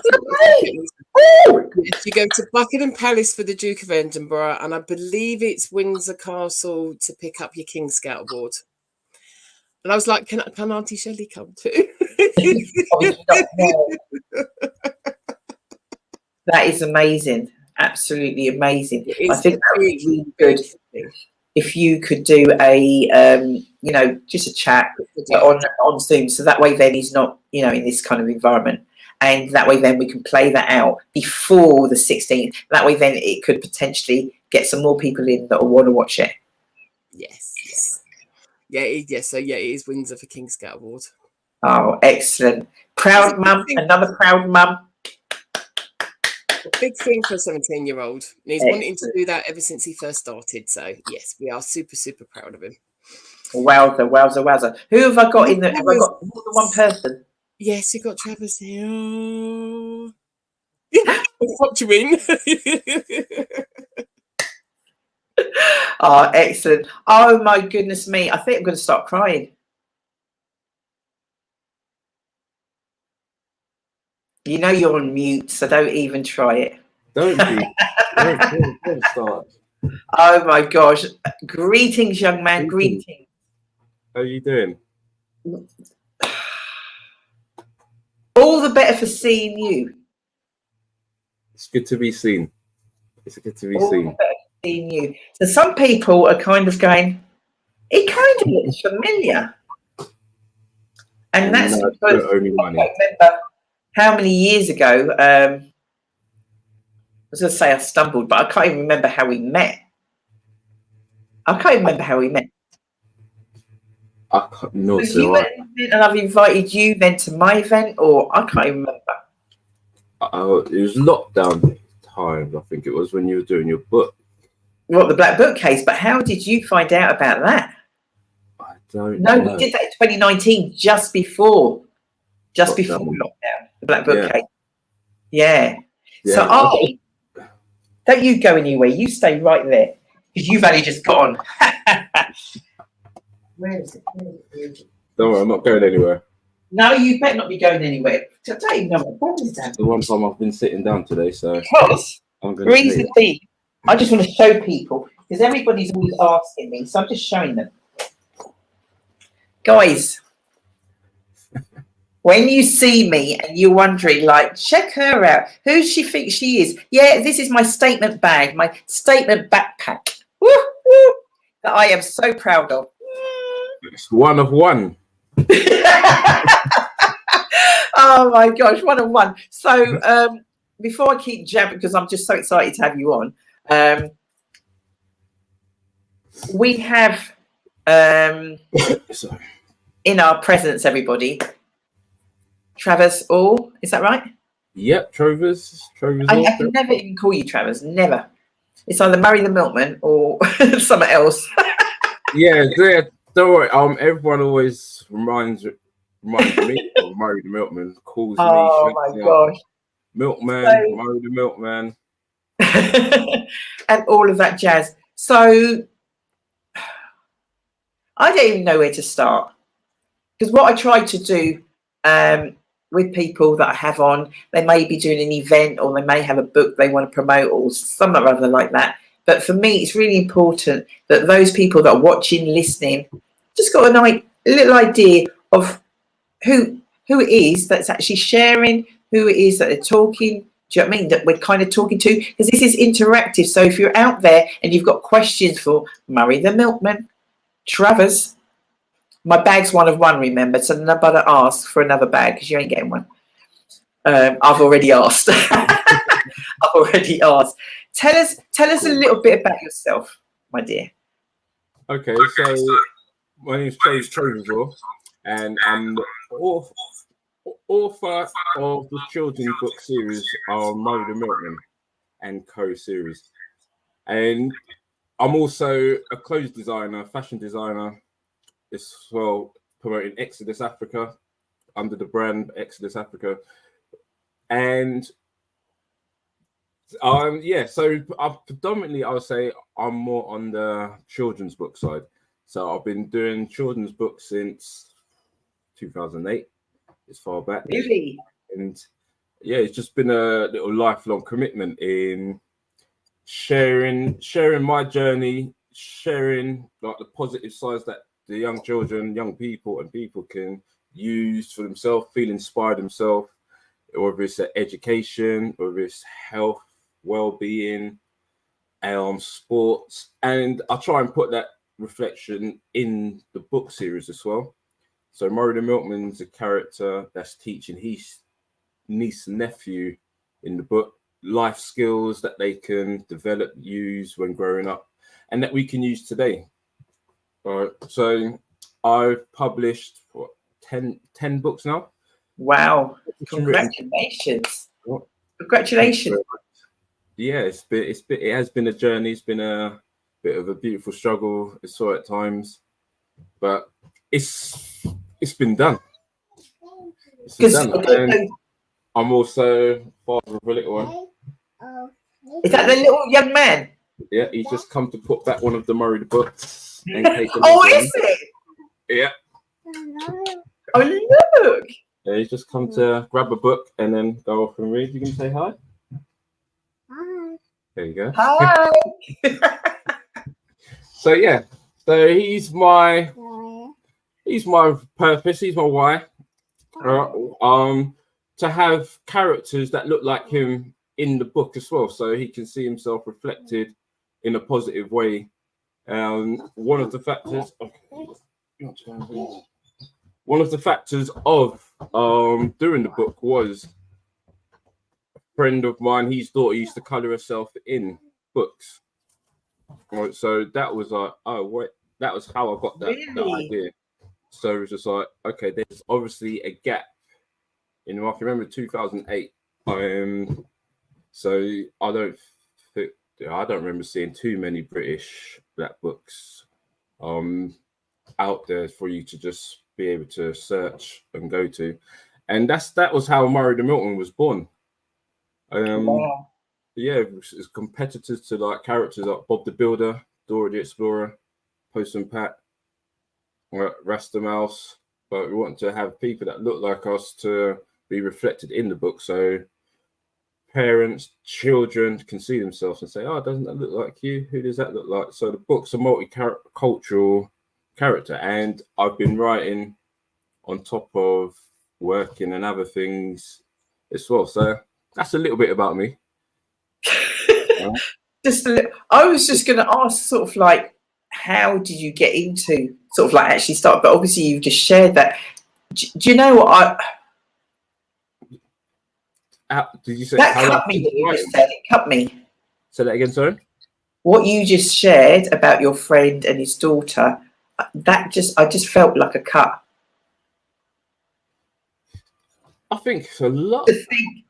Don't get me wrong, it's not like I've not heard that before, but the fact that you're saying that, and to think of where, yeah, it hurts. Yeah, when arts and I saw at the time, I just thought she was just into art, but she was very specific in the color that she was coloring it in. She said, oh, everyone's got blonde, straight hair. I don't see myself in any of the books that I read, and she loves reading. So when I heard that, I just thought, I'm sure she's not the only one. So, and then I did start to think, okay. At the same time, I just graduated from university, so you tried to make out you're young. Point of view left. That's all. Yeah. Oh, sorry, I forgot. They do have mature students now. and that too. Sorry. Sorry. But yeah, I wasn't mature. I was still labelled as the youngsters, you know? The golden generation. Kid yourself, yeah, I know. No, but when you get told, like, when you're trying to look for jobs, and then after you get told, sorry, you don't have enough experience, everything, it's like, so how do I get the experience? Yeah. If I'm not going to get that opportunity. And it was just there. It was like, okay, but before, my parents used to always say, oh, I always wanted to do this, that, and the other, but I never got around to doing it. And that always rings in the back of my head. So I thought, you know, try it, see what happens. Yeah. If it doesn't work, oh, at least I've tried it. Exactly. And then, yeah, 10 books later, still going. And even being told that books were going out of fashion at the time, you know, with the ebooks and everything, Amazon and all that. And it was just like, do you know what? Should I? Shouldn't I? But yeah, I'm glad that I done it. I tried it, and it's still going. Fabulous. So, how was school for you? Did you enjoy school? Did you enjoy reading? I enjoyed reading. School was boring. I found keep it real. Say again? I said keep it real. If it's boring, it is boring. I found it boring. It was like, in a nutshell, it was just boring. The creative stuff I found interesting, like art. I love geography, so that probably explains why I enjoy traveling. And anything just adventure and sports. Those are the main things that kept me saying, oh, I got PE, or I got art. I know I'm going to be doing something just to keep the body going. School-wise, no, it just didn't really interest me. I was more, how can we say? I would say entrepreneur, even in school days. Yeah. Yeah. I would do food tech, for example. Certain things weren't encouraged back then, were they? You know? No. It is. No, it wasn't. Yeah. And like, I don't know about your parents, but your parents are like, study. They don't want to hear about no sports. They don't want to hear about no nothing. Don't want to hear. That's what you kept getting told. Is whatever you're going to do pay the bills? Is that was always things. And the obvious thing that would pay the bills is go and get work. Go to work. Yeah, exactly. Yeah. But how can you get the work if you're not going to get the chance? That's what I used to always say to my mum. They're not giving me a chance. She said, what can you do? And it was the books. As I said, back in school, I would do food tech. And I can always remember making saltfish and dumpling and then selling them at lunchtime. Really? Yeah. I'll check you out. yeah, I'm a decent cook. So I would do that and then sell that. So all of that was just like a foundation. I would buy clothes from clothes for warehouse factories. I think it was French Connection at the time, and bring it into school and sell them. Yeah. Ooh, okay. So that entrepreneurship side, I think, has always been. That was what I learned from school the most. That's what I took up, yeah. But I wasn't a fan of school. But I won't be saying that to my son too much. There's schooling everywhere. Oh, bless you. Oh my gosh. So, Murray the Milkman. So when are we going to see that on TV? When are we going to see that as a little series? When are we going to see that, you know, breaking down more barriers? You know, come on. What we saying? That is the plan. So I've got the first stage of the plan was to get to 10 books. Okay. So that's the first stage. And then the next stage, or was hoping on my way to the 10 books, that I'll start getting a little animation. Yeah. Going. But it's been, what's that saying? 2 steps forward, 5 steps back at times. All right. So yeah. I've been Life gets in the way, right? Say that again. Life gets in the way. Yes, yeah. Just as a little obstacle, and it's just something, find a maneuver or the plan to get around it and then reset again. So the plan is next year we'll have a little mini Murray series. Wow. And then hopefully something on the computer screens as well, in an educational way. So this time next year, hopefully we should have something on the screen. When you're ready, and in terms of sort of like, you know, you want to promote it, you launching it or whatever the case might be, you know, we have shows during the day, during the evening. You're more than welcome, not just for that, whatever it might be, to come on and to share with us and let us know. So we've talked about the book side of things, which is amazing. The clothing, all that sort of like side of things. Awesome garments. I know people were buying stuff like crazy last time you were down. They're going, is that guy coming? Is that guy coming? We will arrange something. Huh? We will arrange something for up there. I will be planning to do. No, I am from. It's most likely going to be December. Planning to do a book tour of the new book, Murray the Milkman. So I will be speaking to you, and we will be in Luton. Right. So that will definitely be there, and the clothes will be. It will be alongside. Do you see the comment on there? No, I haven't. But definitely the clothes and the books will be there, and we will be in Luton doing something.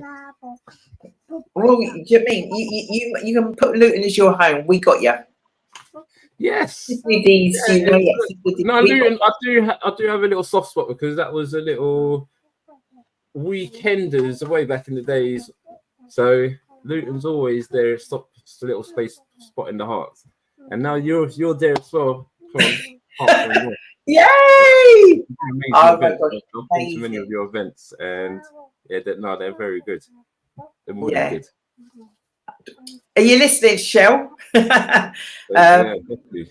We this year's been, you know, like you sort of said, so many steps forward, and then sometimes, and I'm putting it out there now, so many different events that we do, and we're always posting different things, and we're always saying to people, you can't pour from an empty cup. 100%. And it's all right, sort of like throwing words out there, but do you take them on board yourself? Do you know what I mean? Do you take them on board yourself? So that's kind of some of what I've had to do, as in like just take some time this year, take this time, and don't worry, the plotting and the planning is going on. The plotting and planning is going on. So we still continue to support organisations and individuals with the various events and things that they're doing and supporting. So we will continue to do so. What else do you want to share with us, young man, before you disappear? Yes. As I said, I've done 10 books, all right, and shows you my latest books that I've done of the Murray the Milkman. Is that the money one? Money Seeds is the new book that is out now. Yeah, exactly the money one. So that's teaching young children, people, how to money management how to make your own money. As I said, I was a bit of an entrepreneur back in the days, and I just shared one of the little tips in the story on how I started, but just to be able to make your own money, and then teaching money management. This book's different out of all of them, right? Because one, I collaborated with another fellow author, and two, I've used actual real business as sponsored and featuring in the book as well. Oh wow. It was, as I said, it was an idea, and I just want to try something different. So yeah, I shout out to how about even perhaps from that, maybe running kind of workshops, and I don't know, the young people, it's a case of like they've got an idea, a concept. It could be simple thing as in like baking cakes. It could be, I don't know, making little necklaces, whatever it is, and maybe applying some of what's in the book to, I don't know, navigating that. No, yes. So as I said, part on the plan for the tour, the book tour, it is to do workshops, entrepreneurial workshop, financial people coming in to talk money management, everything about money. And then also the other workshop is Murray the Milkman. So I get a lot of comments from people to say, I don't drink dairy milk. And ditto, both of us, we don't drink dairy milk neither. But I've also learned how to make milk for my son, like from scratch, from either coconut, tiger nut, and nuts. Yeah, from oats, anything that we've got at home, flax seeds. Wow. I have been doing last year, especially. I was doing workshops on how to make milks at libraries, and I'm looking to take that on and merge it with the Money Seeds book tour. So era, and you will be one of the first to know once it's all in place. Right answer, Travis. Right answer. Yeah. Right, I'm going to let you go, and the young man. It's bath time. Yeah. I can't believe he's grown. Bye-bye. Hello. Is it right? Bye. Oh, bye-bye. Oh, bless him. Yeah, no, keep us up to date. No, 100% do. Yeah, 100%. keep us up to date. And I know sort of like make an appearance. People only see sometimes just one side of people, and you get that because obviously you're Murray the Milkman, you're Travers, you're the entrepreneur, you're what have you. But at the same time, you're human. Life. Yeah. And we have to work our way and navigate our way through things. And this is even part of, when you're doing certain stuff, is to let people know, whether you're an entrepreneur or whatever it is, that you've got these goals and but life gets in the way because that is life. Yeah. And it's always setback. As you said, you're going 2 steps forward, yay! And then something happens and it's like you've gone 5 steps back and you're thinking, I was there 2 years ago. And something and then it's like, what do? You either stop or you're like, nah, because And it's like, right, okay. Yeah, you got, and it's I've learned, as I shared with yourself, but I lost my mum last year, so a lot of things took over, and then there was times you just have to. I learned that just had to take time for myself and make sure. Correct. Up here, because one of the most powerful parts that we've got, so it needs to be recharged, taking a step back, and then but as you said, in the background, plans are still going ahead, plans are still being thought of, and then it's just like, right, once I've got my head sorted and just ready to get up and running again, recharged. And that's one thing I've learned in the last 18 months. Life gets in the way, as you say, 100% pressure, and it is how like we deal with it, what we do, what is our coping mechanisms. And it was just like I had to just take that step back and then just put the plans in place, ready to just hit the ground running once I just get the belief, confidence, and then just go with that. And with the books, especially fruits and veg, that was one of my best ones, because the recipes in that book, for instance, that just helped me. So I just realized a lot of natural food, good people around me, and then just relaxing, because the day itself goes so fast. So just imagine a year, even faster. So just relaxing, keeping the body and mind just another time at length. I'm still I didn't want to be throwing something out there international. I still want to do something. I really do. Watch this space, guys. Watch this space. Because I'm really part of that. I'm still here. Sorry.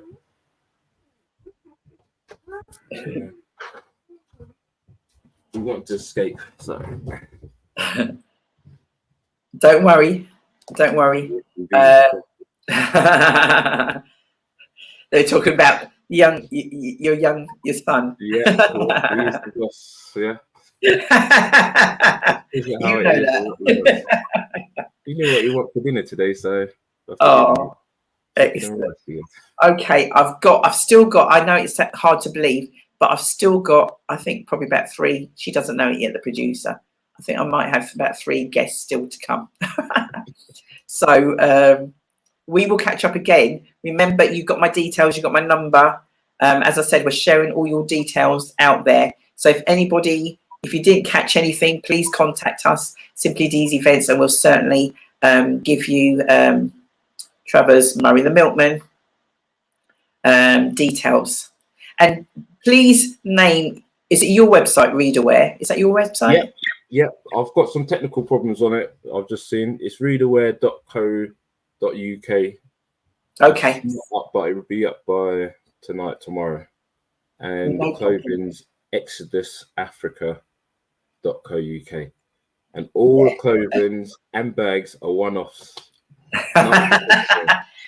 And they're handmade. You hear that, guy? Look at that. Jeez, you're talking. I've had that since probably about 4 years now. Oh, it still looks new. All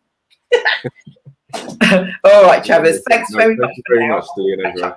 All right. Yes, indeed. Take care. Bye. Take care. Bye-bye. Bye-bye. Oh, my gosh. Producer, where are you? I keep trying to nick that bag as well. I have to another one. I was like, and he's going like, don't mate, he doesn't do them anymore. I'm like, So I didn't realise way back when I met him, I didn't realise he was Murray the Milkman. I didn't realise it was the same person. Right. It was because there's Murray the Milkman page, and then he's got Travis, and it was like da da da, and I'm like, anyway, who have I got waiting? No one. That's what I tried to message you. I don't think it's gone through. Only because, don't you worry, because Lou will be here. I'm expecting her in the next 10 minutes. But whilst we're waiting, I think it's really important for us to do a catch up. Okay. For those followers and people out there that like, oh, blimey, it's been quiet this year, isn't it? Yeah.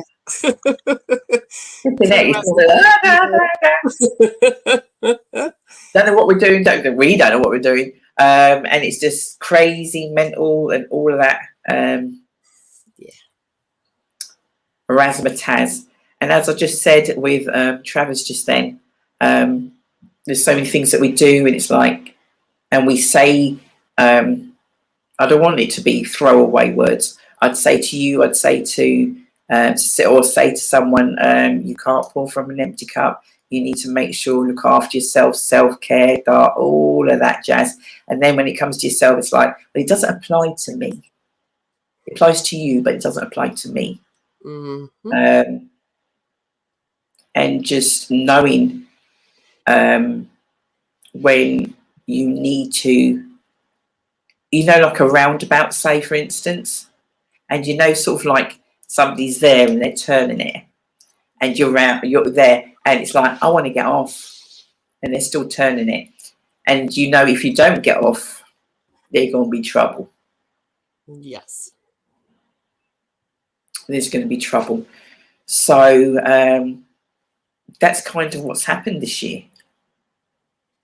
It has just been taking time out. Yeah. It's been quite a whirlwind of a proper roller coaster, I think is the best way to describe it. It's round and round and up and down. We always say that actually on the show, don't we? Yeah. Because which is what we're talking about. There's no point doing this show or anything that we do if we're not going to keep it real. Yeah. So whether it's like with like the core group of us, it's been jobs, it's been personal health, it's been family stuff, it's been everything.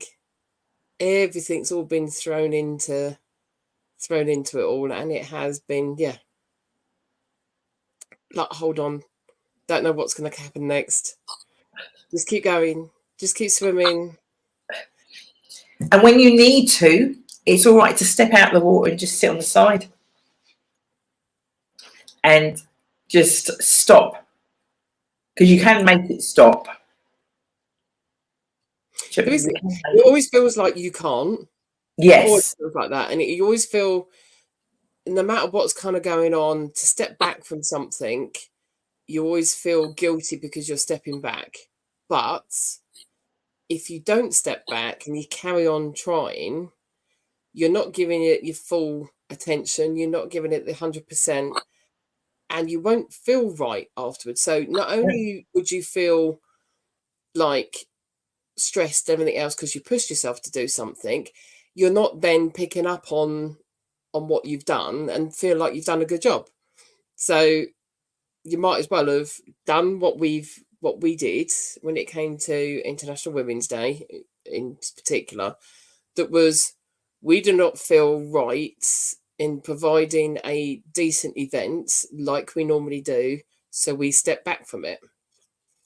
You're on mute, love.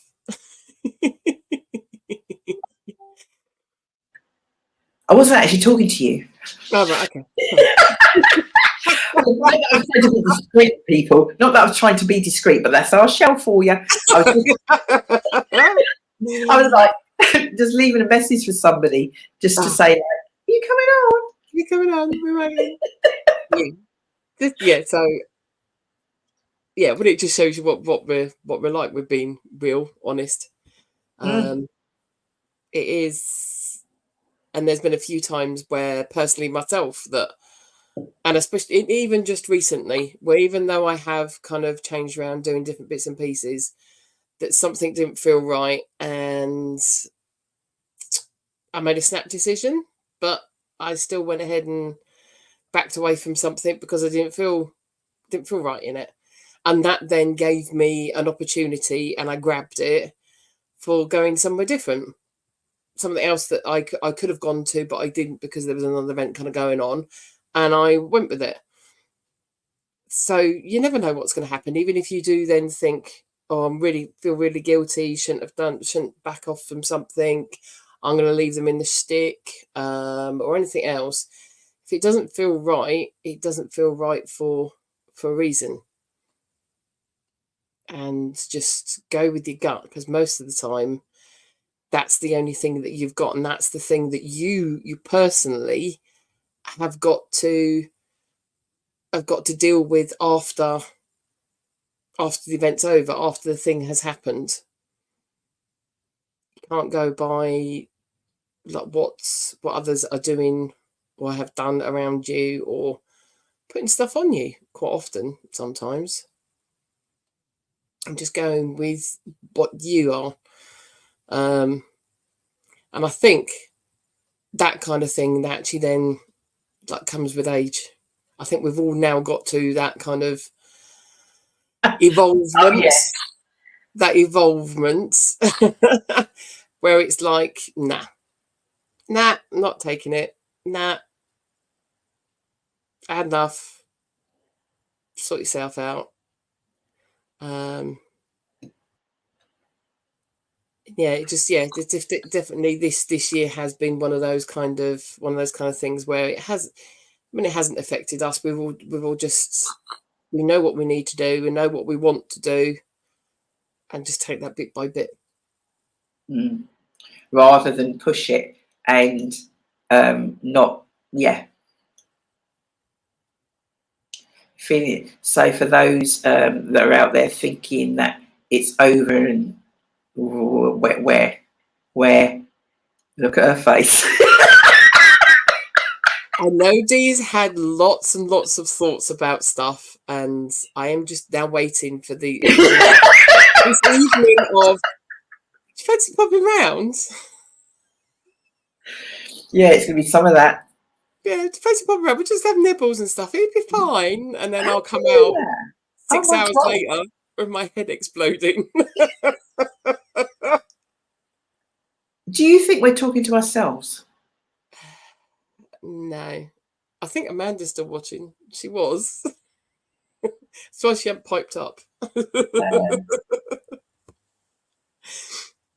We were discussing while you and Travers were talking. Me and Amanda did discuss that I will be doing a video with Jake. She's already shouted up at him. Yeah, she shouted at Jake. So yes, we're. It makes sense, doesn't it? And that way, then, you pitched great just now, but as in having a chat with the man in question, it's like a build up to the kind of main event. I think would be quite nice. We'll give him a bit of a rehearsal, I suppose, as well. We have a plan.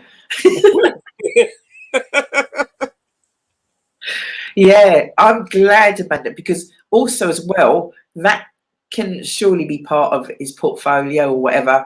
Just, being interviewed, it's like, yeah. Yes, definitely.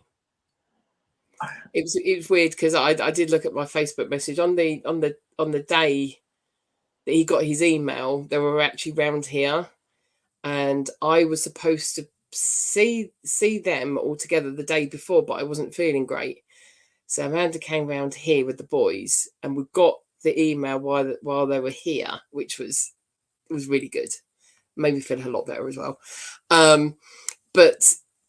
But I suddenly put it on Facebook and I said our Jake, and then didn't actually tag Amanda in it. So it's like, it's my Jake. Already claimed. The boys know that they're mine as well. I think she knows. They know. If they don't by now.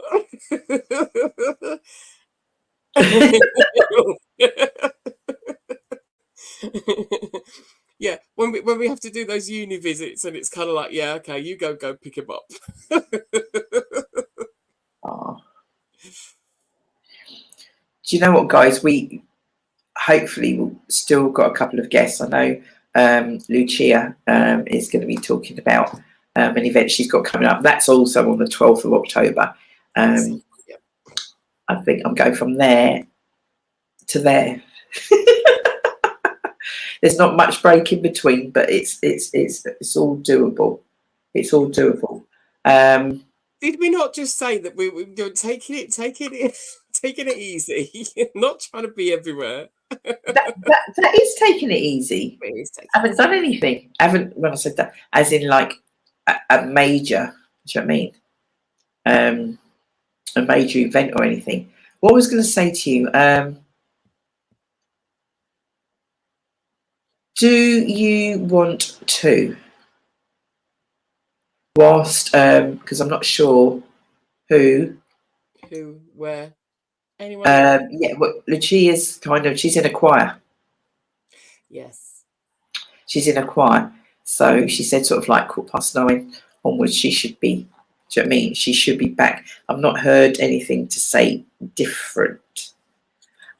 Monty's not. Monty, if you're watching, get yourself on. Do you want me to play up Leisha's thing from earlier? Yes, that would be good. Yeah. Because she may, well... she might pop in.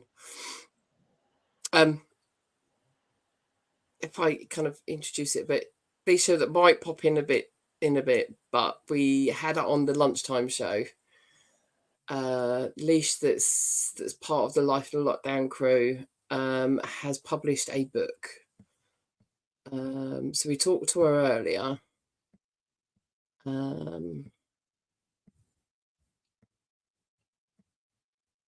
Let's see if it's going to do it properly.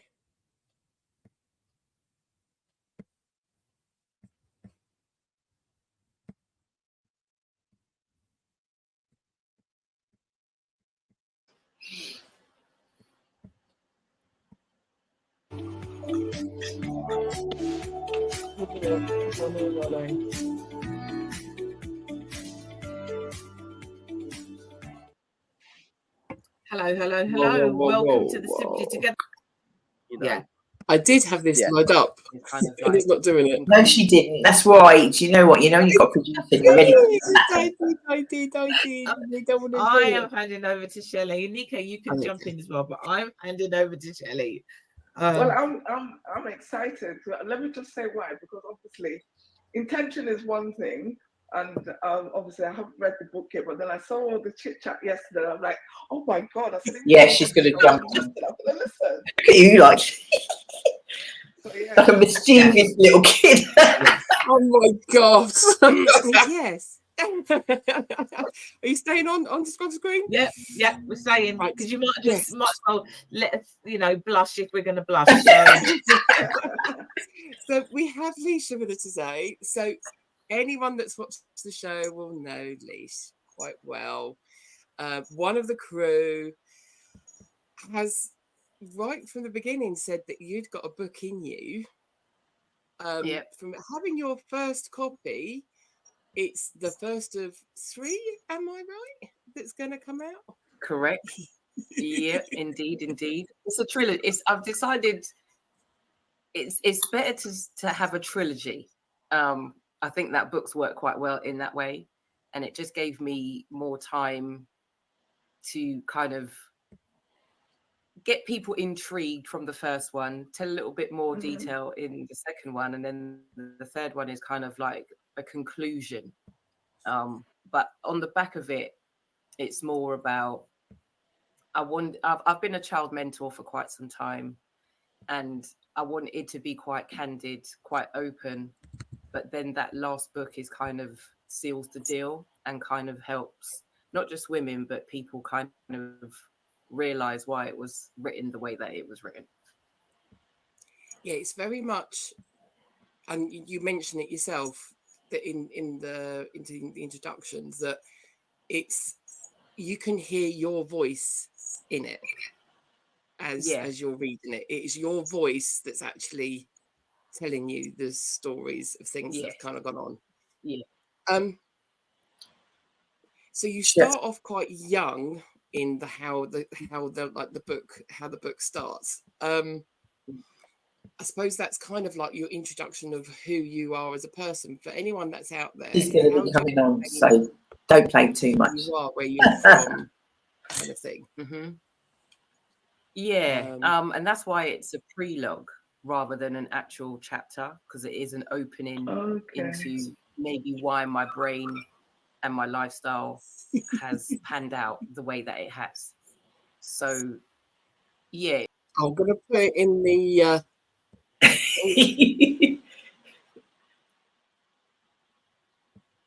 I managed to pause that in really odd. So I was trying to put the link in the... for the book? Yeah.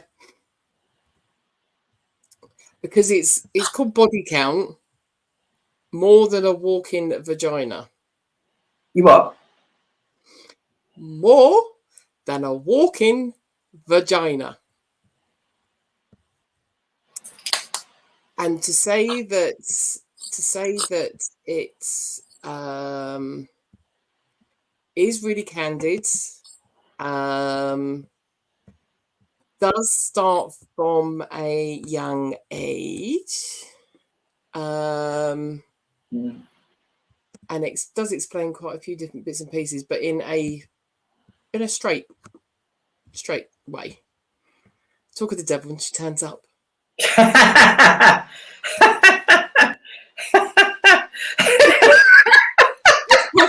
She's there.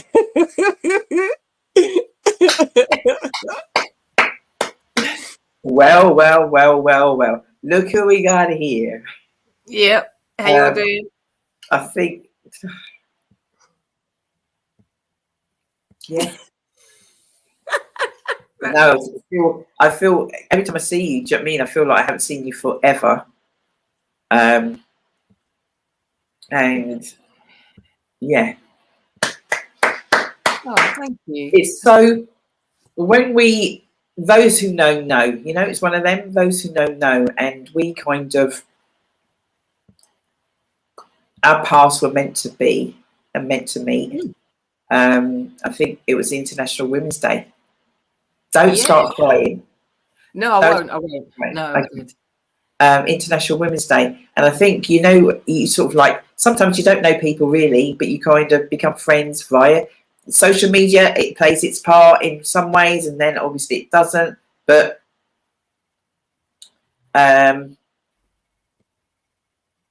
yeah, so that's how we got to know each other, and obviously posting, and we just shared things and that. And then it's like, I'm coming down to International Women's Day, and I thought, really?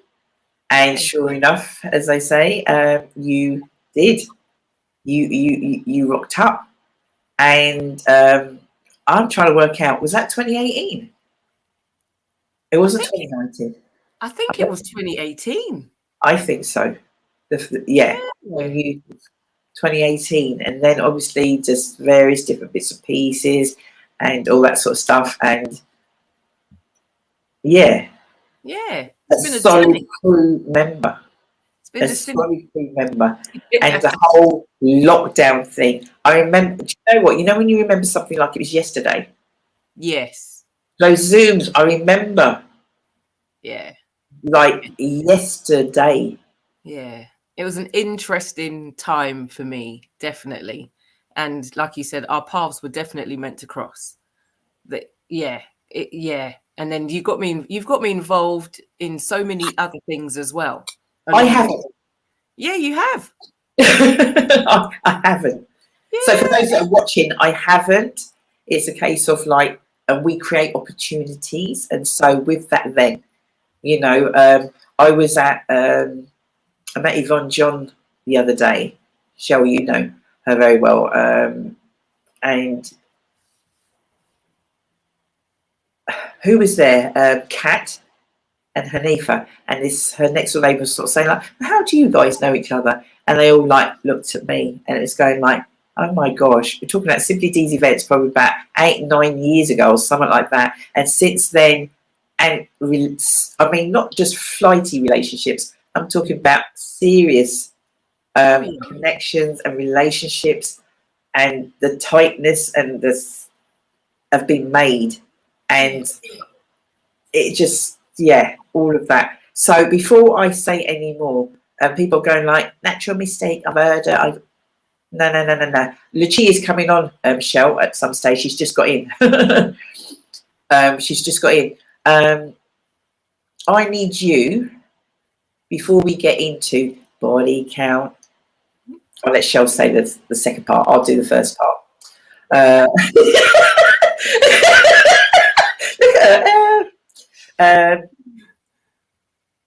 Before we go there, I want to kind of lay a little foundation, first of all. And the reason I'm feeling emotional is in what might seem a short space of time, and not just myself, as in the Simply Deez crew, have been through so much that unless you know, you know, unless you were there, you were there. And that's a roller coaster. That is a roller coaster. So every single time, and I mean it, every single time, and somebody posts something, whatever it is, and it's like, yeah. No, Because it just means, you'll never know, Lish, you'll never know. I remember Sundays, and I'm like supposed to be cooking dinner, and I'm like this. Do you know what I mean? Do you remember? Yeah. I'm thinking like, Jesus Christ, and look, and it's like 45 minutes, and I'm like, shit, I ain't done nothing. I know. That's what I was, but yeah, when I met the family, I was like, yes, I am. Yeah, some late meals, no meals at all.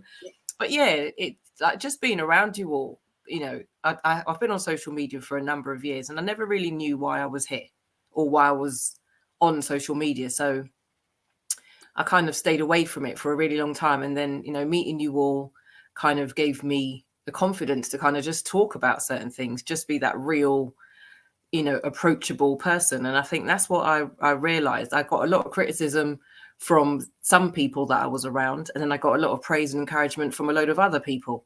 And it just felt as if you all got me, you know, it not just on a visual kind of thing, but yeah, internally and, you know, emotionally and mentally. And again, all of you have been through so many different things. It was so relatable. You really did help me boost my self-esteem, my confidence, my mental health. You know, just it's like there's not one part of my life that Simply Deez and the crew haven't touched or improved or added value to, or whatever it may be. But it's always been, you know, a benefit to me being part of anything that it is that you do. You know, working with Jeanette Barrett, for example, you know, just, yeah, you know, we did our, you know, I'm part of a group, it's not, it used to be a quartet, now it's a trio. But again, we did our first event with you last year as Holistic Renaissance, and like it's just so many things that I can just tap into. But yeah, the life in a lockdown, you know, in a lockdown, the first book was just a pathway, I think, for a lot of us in many different ways. And it did bring us all closer together. You know, having the Zoom brought us closer together. We've laughed, we've cried, we've got angry, we've shouted, we've been through the roller coaster of emotions. And I think more so than anything is just the loyalty that I get from you all, you know, regardless of whether I'm there every week, whether it's once a month, whether it's once a year. It does feel as if, you know, you've allowed me to just be me in that sense, you know. And even when I've apologized for not being somewhere or not turning up or not being, as, you know, a participant every week, it's kind of like, no, that's not necessarily, just get on with it. We know you're there. If you need us, we're here. And that, I think that's the main thing about all of you. Do you know what I mean? You all feel different parts of my personality or my mental in so many different ways. You know, just, yeah, so many names to mention. Like Tishi's just inspirational, the way she puts words together, the way that I think she would drink me under the table. Like there are just so many. Trust me, it's no joke.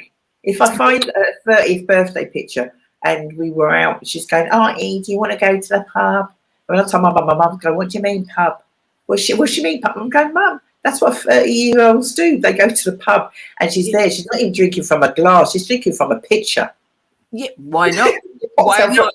Literally that. Yeah, with their straw.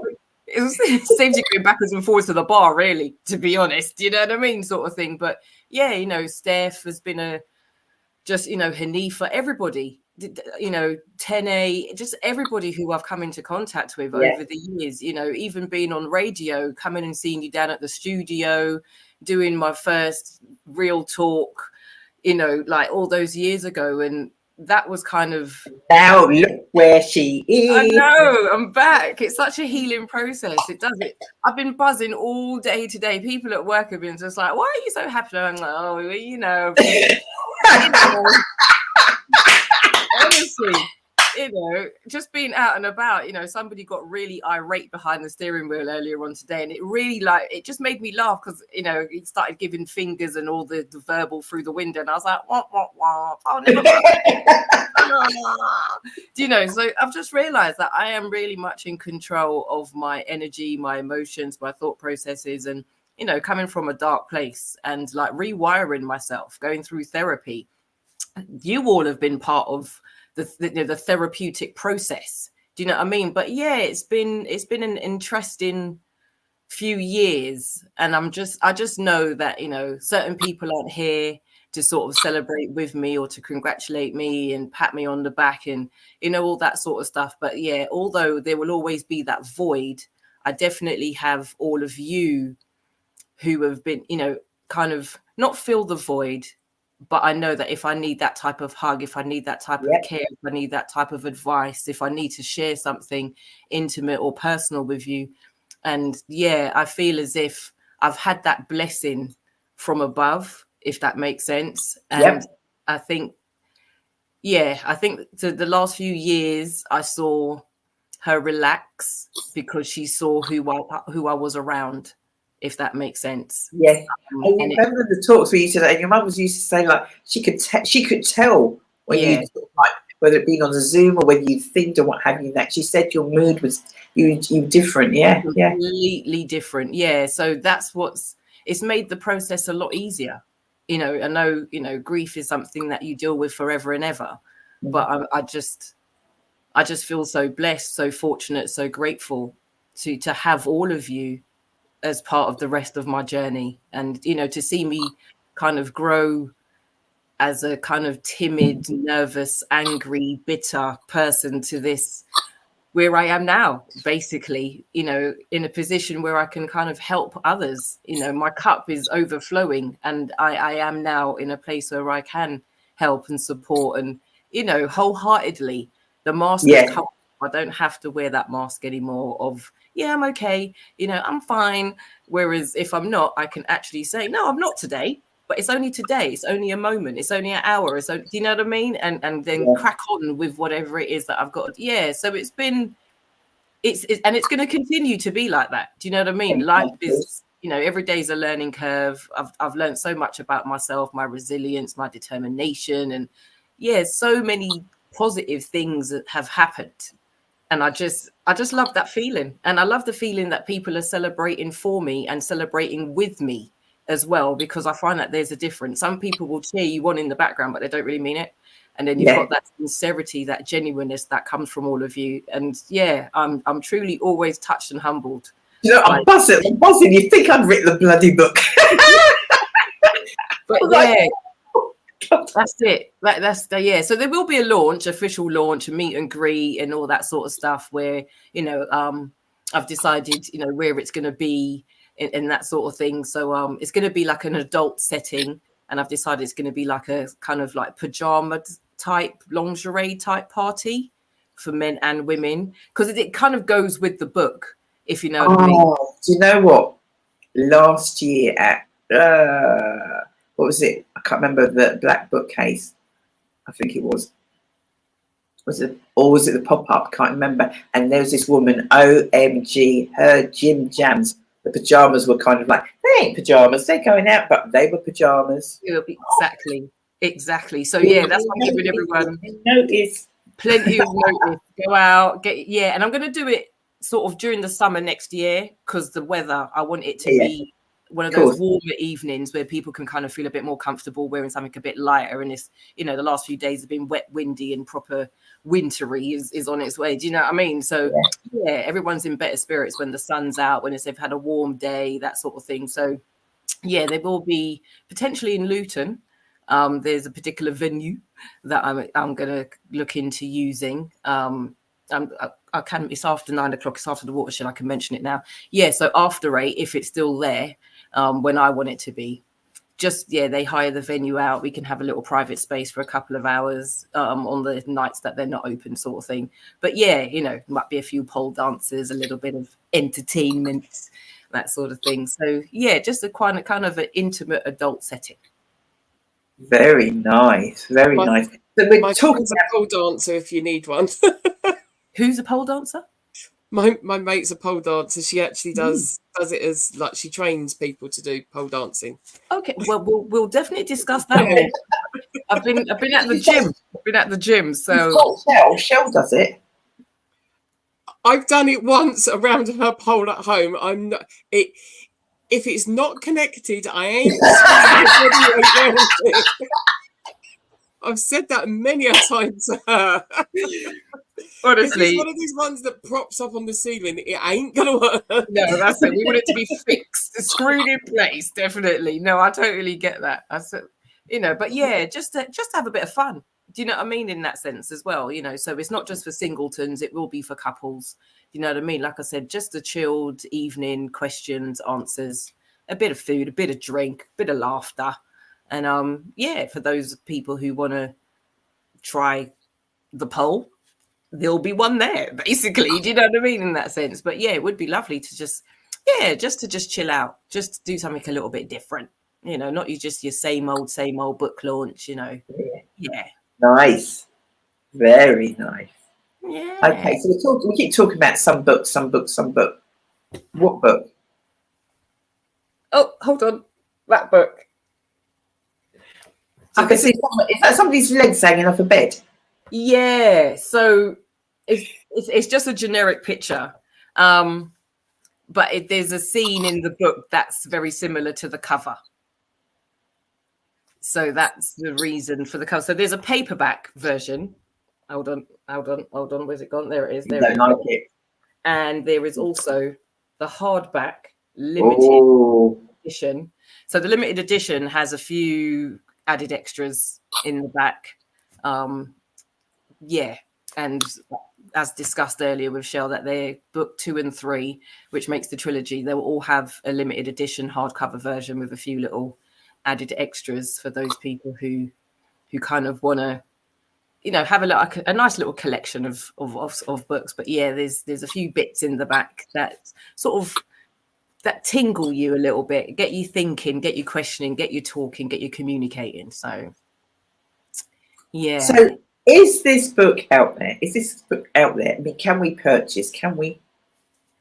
Yeah, it's available. Yeah, but I need to know what I'm purchasing because I've got no idea what this book's about. Okay, so over the last 4 or 5 years, there's been this kind of terminology body count where men have more so been asking or talking about the number of partners a woman's had. And the general consensus is the more partners you've had is the lower your value is as a woman. So that's their kind of conversation. So I thought, well, I've never been asked in real life by anybody. I've never asked anybody, but I wanted to have a conversation around it. And the best way of me doing that was kind of, rather than people going, "Oh, what's your body count?" and me giving them the number, I thought, if you want to know that sort of detail about me, you're going to have to buy the book, sort of thing. So yeah, I'm kind of capitalizing on my life experiences, basically. And that's why I've decided to put it in book format. But also that, what makes us make certain decisions, what makes us choose to be with certain people, why are we with those people, that sort of thing. So as I say, God loves a trier. And I think that's what I was doing in my younger year. Not that I'm old now in that sense, but while I was in that phase, was kind of looking for the one, if you want to, put it in that way, and just never really finding that kind of person that I would want to spend the rest of my life with or be with. And then it was this continuously kind of looking to see if that man was out there, to be quite honest with you. And then, I got to a certain stage where I just kind of, why am I actually doing this? And was it because I was doing it for marriage? Was I doing it to be, companionship? Was I doing it because I wanted a baby? And so there have been lots of different things in my mind as to why I continuously kept on trying. And then it got to a point where I stopped. I just stopped looking. I stopped trying. And I actually really started to focus on me. So the book is kind of a product of where that thought process starts and then gives you a little bit of juicy bits in between as to some of the guys, names and certain locations have been changed to protect those that I'm speaking about. So do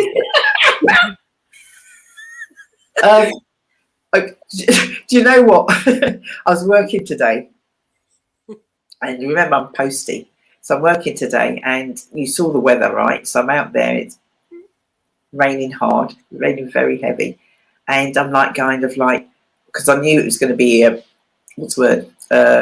lit show today, And I'm like, right, so I've got the volume full blast because obviously the rain and obviously I want my phone to still work, so I'm trying to, and I'm like trying to post letters and what have you, that. And then it's like, right, Cecile's like, right, Shelley, you take over. And I'm like, right, turn the volume down. Where's my volume control? Turn down, just in case anything said that. Yeah. Because it was a daytime show, I not skimmed over it, but I chose my vocabulary and my language very selectively to not, offend or trigger or, get anybody upset if there were children listening or just younger people. However, the book itself, I suppose it should be read by parents, not to the children, because there is an 18 plus warning on there as well, just so everyone knows. Yeah, I've definitely done that. However, I do think the way some of the subject matter is written and just kind of the content may enable some parents to actually have a conversation with their children about self-worth, about value, about their self-esteem. But in a way that where the child is comfortable, if that makes sense. So there may be some words in there that help the conversation. There may be some stuff in there that just, again, like I says, makes parents, because if men will read it and speak to their daughters, men will read it and speak to their sons, and that's all, their nephews or, their uncle, just whatever the case may be. But it is one of those things where it's for everybody in a way, but like I said, it's more of I want conversations to start a lot sooner than what maybe some parents think, probing their children a little bit more about maybe why that, are you shy is kind of the questions that I was always asked, because I was very quiet, very reserved, very sit in the corner until you're spoken to. And I think maybe if I was prodded or poked a little bit, I may have had the confidence to actually explain why I'm quiet, why I'm in the corner, why I wanted to wear trousers, for example, from a very young age and not wear skirts or not, things like that. It can open up a dialogue of some sort. Like I said, with a child, if you just, know how to use that sort of language differently. Yeah. With you saying about opening up the conversations with children, now you've just said that, now I can actually imagine having the conversation with a boy if they were thinking they were in that opposite situation. Yeah. But this is how a girl felt during that. Yeah. Yeah. And having that kind of, yeah. Yeah. And funny enough, since the book has been published, 3 of my exes have actually just popped up out of thin air. Like, you're talking about. Well, this is the thing. Really? There is a descriptive on one of them that he will know who he is. Yeah, and they're not in this book, funnily enough. The 3 that I've bumped into are actually in the next book. So one of them's actually added to their chapter. Let's just put it that way. Yeah. Not on an intimate level, like me and him have got back together and anything like that, but they're like, with hindsight, you look at your choice of person then, and then you see that person 20 odd years later and you're going, did I really kind of thing? That's kind of hit my head. Yeah. One of them, do you want to come round for a cup of tea and all of this? Well, no, actually, I don't. Do you know what I mean in that sense? Yeah. Because I'm thinking with this part of my body now, the brain, rather than thinking with any other bits of my body, if that makes sense. So, yeah, they kind of are-ish aware that a book has been written. One of them, I've told him, you weren't in the book, but now since our last recent interaction, you're now going in the book. Oh. And I don't require your permission. All I'm doing is changing your name. Sorry, I don't even know why I'm laughing. I don't know why I'm laughing. This is going to be a whistle stop of a conversation because there's so much more to be had. In my head, I'm just kind of listening, and I'm like, I actually see you in schools. I actually see you in maybe unis and just when they do that, whatever they do that, and you've got your teacher there that hasn't got a clue, that is not relatable, and they all sit there, it's like, yana, yana, is the lesson over? But having that kind of like going in and having somebody keeping it real. Yeah. And so not, obviously you've got the book, but as in my head, I'm thinking,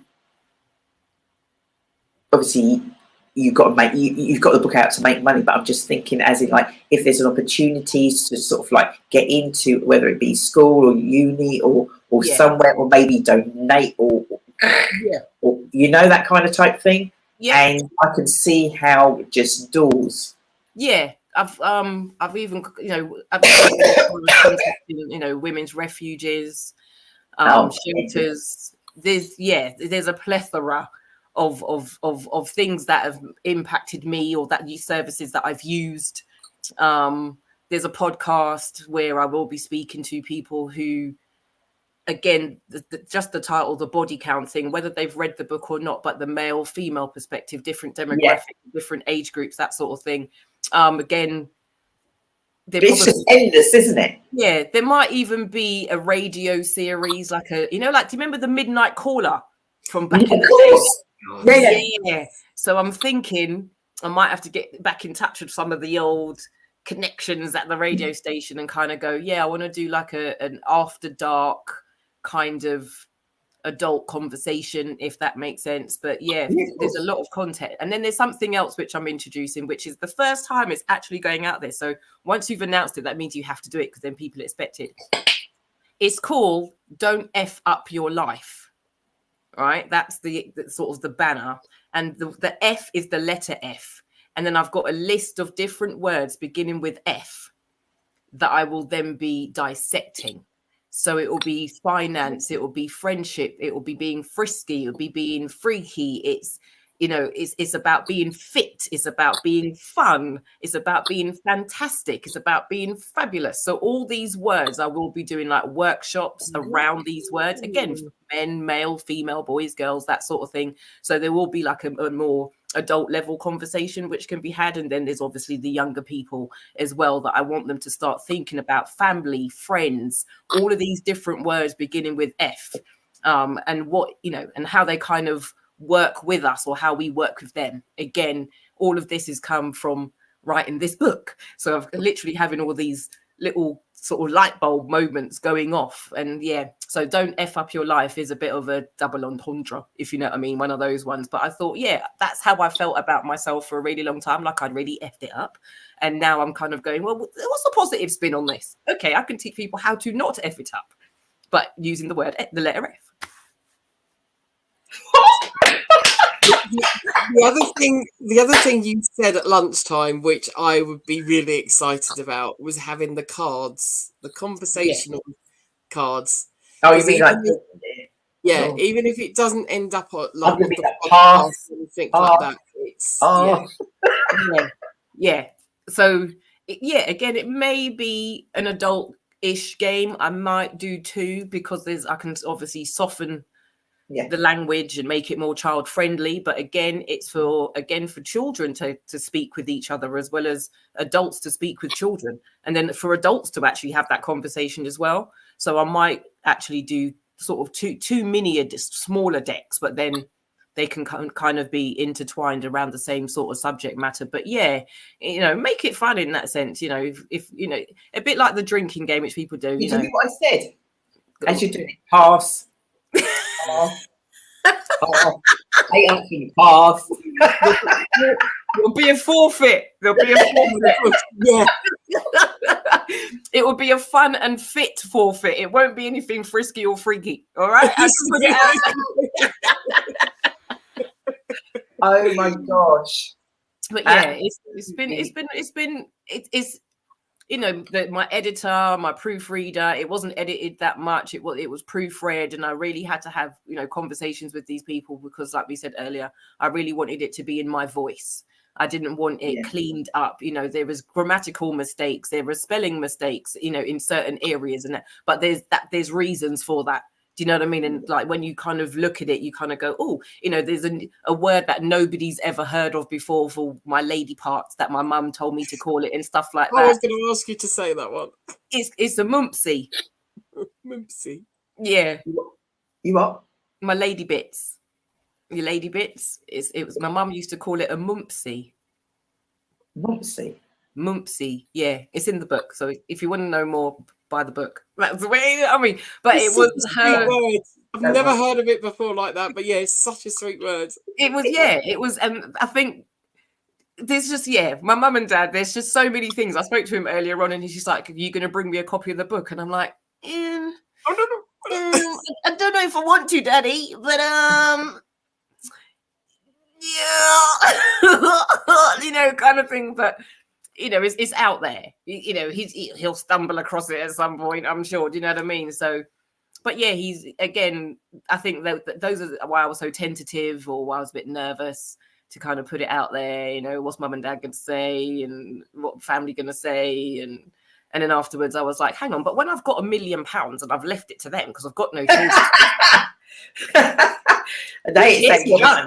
Yeah, who cares what they say? You know, that's my legacy. Yeah, it's my legacy. And I think it's not the only thing I want to be remembered for, obviously, but and hence why it's called More Than a Walking Vagina. I don't really just want to be remembered for just that part of my body in that sense. But yeah, it's just part of the large legacy that I'm eventually gonna be, you know, that I'm producing, that I'm gonna leave behind at some point. So yeah, I've made my stamp on the world. That's the way I look at it.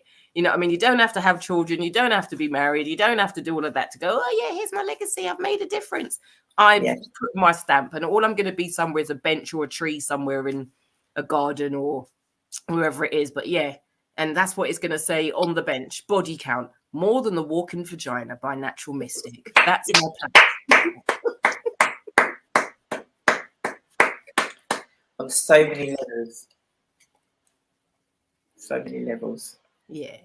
So I know what to say. So proud. Seriously. Yeah. And my final little plug is that I'm in pantomime at the end of the year, December the 28th in Birmingham. So for those of you who like something a little bit different, our wonderful Jeanette Barrett has done it again. You know, she's got me involved, and I'm just her shadow. Basically, whatever she does, I'm now involved in. She can't get rid of me. So, but yeah, so we're doing another version of Queenie Dreadlocks and the Three Ears. Bit more musicality involved in this one compared to what we did a couple of years ago. But yeah. So if you want, you know, looking for something to do, and it's clean, it's fun, children can come to this. I just thought I'd put that out there. So yeah. Yeah, so if you know, can get to Birmingham, please feel free. But we are possibly going to be doing some more local dates, as in Bedfordshire, maybe London, maybe sort of in the new year in that respect. So yeah, if anyone's got a free venue that we can use, just let us know. We'll definitely take you up on that offer. Oh, That's set her off. LIF. Yes.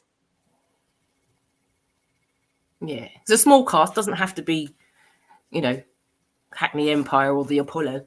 Eventually, we'll be there though. But yeah, if there's anything sort of locally, then or Milton Keynes, you know, that sort of area, just so it's not Birmingham, just something a bit closer to where we're all located, a bit closer to London, so people can travel, that sort of thing. So yeah, that would be most grateful, you know, and appreciated. And I'm sure there'd be some sort of bartering or, you know, something can happen. I'll scratch your back, someone can scratch ours, sort of thing. So yeah, we'll make it happen. Definitely. And I was just, I was going to contact her today, actually. Miss Barrett. I need to speak to, obviously, Shelley Tippins and Cecile, first of all. But yeah, I was going to contact her. Why? You said, oh yeah, obviously I need to. No, you never do. You never do. But yeah. We get somewhere during the conversation. Yeah, what I'm thinking of, I've had a conversation and I think we could. Yeah, I would say with the beginning bit. Yeah, she's got some stuff going on. She's, you know, done some TV stuff, some short stories and some plays and stuff like that. So again, very inspirational part of this journey that we've all been on in that sense. And yeah, it would be nice if we could all meet perhaps as well and go to the premiere.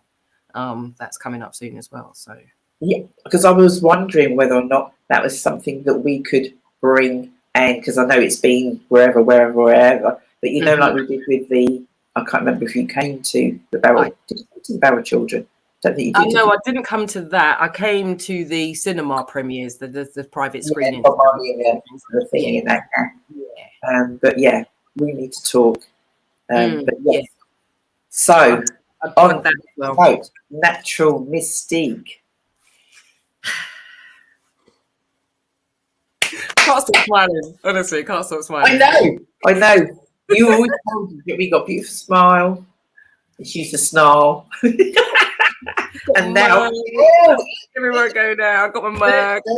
Got my t-shirt. Yeah. So, yeah. And there is some merchandise. It's not going to be as explicit as this. It's going to be more humorous. So I'll definitely sort of start taking some pictures, some demos, and again, a lot of this stuff is going to be limited edition in that respect. Just purely because 15, 20 sort of things that I'm thinking about. Yeah. So it's kind of grab it while you've got it. But if there's sort of a demand for it, then obviously I might relaunch something. But yeah. Yeah.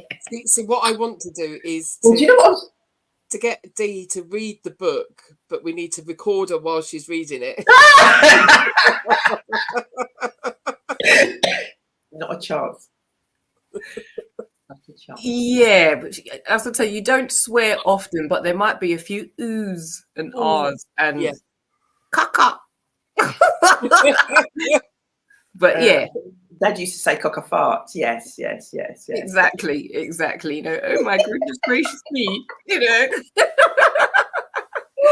But yeah, there's a humor element as well. It's in that respect. It's not to make people feel awkward. And there's even something in the book about that, to be honest with you. Like if you've read it and then you bump into me, don't feel awkward because do you know what I mean? In that sense, it's kind of like, just say what you've got to say. I've already said what I've had to say.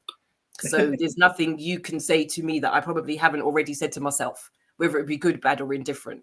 But yeah, I do kind of like the idea of someone, what made you write it like that? Or what made you write that bit? Or what made you, do you know what I mean? In that sense, I'm not too sensitive in that way. Otherwise I would have never written it and put it out there in the first place. Do you know what I mean? So yeah, it's just, if you see me, if you know me, if you read it and then you kind of think what happens when I see her next, just, I'm the same person I was before you read it as now. If then after you've read it, in that sense, I'll still be laughing and joking and probably will pull the odd line out of it just to remind you, just to see people be embarrassed. I think that's something that I get a kick out of occasionally as well. So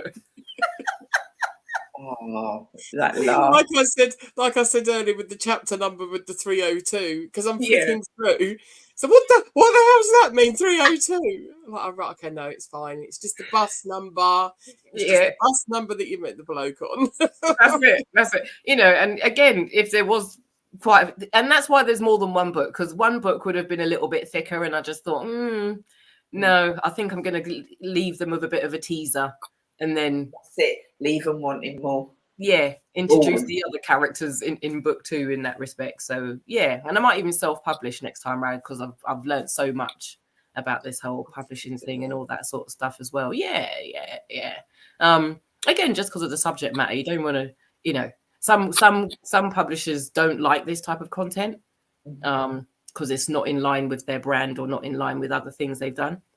And then there's some publishers you kind of go, oh, this is different. Do you know what I mean? In that sense, so it was a little bit of a journey to kind of align with the publisher in that respect, and I am kind of loyal to the person who did it, and the company that did it. However, I'm not adverse to now going, somewhere else, somebody else who gets me as well, if that makes sense, and sort of just putting it out there. But if anyone needs any help in regards to writing their book, please feel free, because I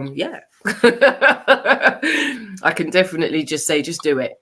If everyone says there's a book in everybody, and again, some people are like, well, what's the subject matter, or what should I write about?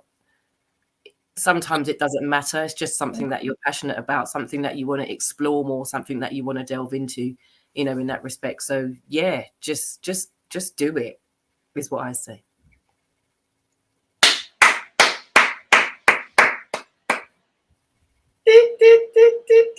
you've taken us up, because I haven't heard from the other lady. She probably, well, it's a bit late now, unfortunately. But Shelley, I'm going to ask you if you can get that flyer for Lucia's event, which is next week. Natural Mystique, we will be catching up. I will be ordering my signed. Yep. Okay. And we will be catching up sooner than you think. Yeah, definitely. Think. We'll Massive, talk massive, in the background. massive, well deserved congratulations, sis. Seriously. Thank you so much. So, Thank you. the whole Simply Deez, so proud. So proud. There's messages flying. Do you know what I mean? So yeah. There is. But yeah, thank you just for the support, the encouragement. And I'm gonna just turn off my camera for 1 second, just because that's where it all started. Oh, Wow. You look like a little girl, didn't she? what happened to that, Misha? that picture looks so innocent, doesn't it? It's just like, oh my god. You look. If I didn't know better, I'd say you were in your 20s. You look about 20 something. It was summertime. I was good. And it's funny because like that was kind of the midst of the stress, if you know what I mean, in that sense. Like, do you know what I mean? But yeah, but that picture there, when it popped up today, and I was like, oh yeah, that's still my backdrop picture. I was like, wow, okay, that's literally where it started. So I don't think I'll ever change that picture, because that is literally a constant reminder of when I went, rather than me being on the roller coaster like this, I'm now on the roller coaster like this. Yeah.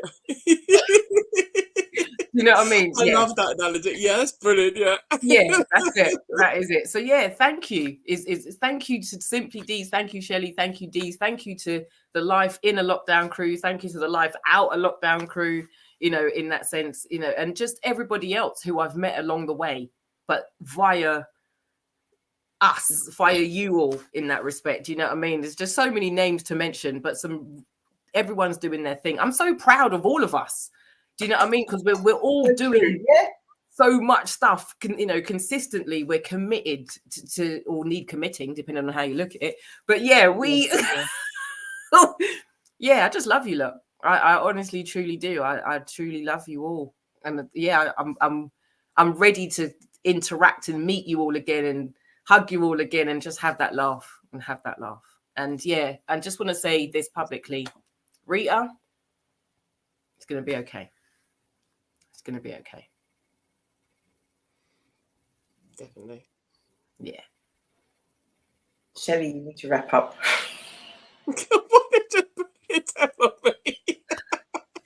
I'm out of here. Love you loads. See you soon, darling. Bye-bye.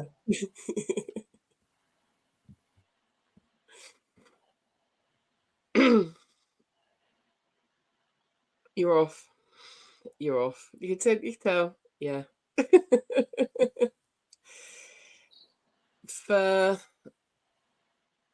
before lockdown, I suppose the only thing that you really did, other than the events, as in the big ones, the international men's and the women's, we also did the ladies' soiree, and that being a bi-monthly thing, Friday evening, people were turning up like from work.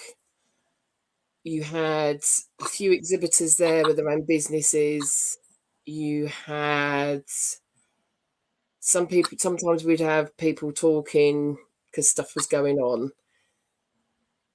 That has been the core of you doing your RealTalk show, us doing this show, this Simply Together show, the Life in the Lockdown, the soiree, because that couldn't happen for lockdown. That's why we had that big discussion of what can we do to make sure those ladies we knew that needed to get out and needed to connect were okay. That's the whole reason why that Zoom started. So for people like Leash that's just been on, and other people that then turn around and say just how much that it's a collective. We say women is a majority of women, but the men that are coming along with us as well, and they get on. They have to get on with us. It's not like we openly open up to the men. It's like you're part of what we are. And if you fit in with that, then perfect. But that's where it all came from. That kind of just understanding and just having that safe space to be yourself, to talk openly if you needed to, or be safe that you could actually not need to talk. And I think that's what some people don't kind of understand when you say about you need that group, you need your connections, you need your tribe, you need your community, you need your village. That, just as Leash said, that it's that you can go off, do your own thing, need your own time, but if anything was to then happen, any one of us is on the other end of the phone, and not take anything as because you're quirky, because you're different, because you're this, because you're that. And it's like, no, that's got nothing to do with it. It's your heart, your thoughts, your feeling, how you are as a person, no matter about anything else about you. If you're going to click in with us, you're going to click in with us. And we're not the kind of people that sort of will push you as, oh, you don't fit in with us. That's not what I'm saying. It's you're attracted to us and you stick with us because you like what you see and you like what you feel. Rather than trying to attract falsely with some of these groups, or you think you're the big I am and everything else, it's a false type of attraction. And that group is never going to work. Whereas it is, see what we do. If you like it, stick around. If you don't, see you later. And it's supporting people and showing them how good they are, not showing you how good you are. And I think some groups out there are very much like that it's all like, I am, come and follow me kind of thing. Where it's like, no. You need to be in a circle where I show you how good you are, because everyone's got something in them. Whether that be the book, whether that be your poetry, whether that be your singing, whether that be your community work, whether that be, anything. And we've always been about just community. There's been a few times where, yes, Dee has stepped back with other things that have been going on. But it doesn't stop Simply Deez as a circle still being there. Different things have gone on. Cecile's gone on to say that turn up at events. I've turned up at events. And it's not been just because of whatever. So many other people. Yeah. There's things that we do that people wouldn't, unless they're there, they wouldn't know that we do and that we see. And supporting others in so many different ways. Because you had Michelle that was doing her boxing event. Yeah. Now I kept thinking about, I could go. Then I knew JP was going, and we're friends with JP, and I thought, I could pop in and see him, say hi. And I knew Ticey was then going to be there, so I see her before her fight, because I didn't think I was going to go up to see her fight. And then through other things, Michelle had invited the one of the guys from sorry one of the guys from the Ollie Foundation. We're live on air. I was about to that's fine. I think I was just the show is called Real Talk, not Real Belching.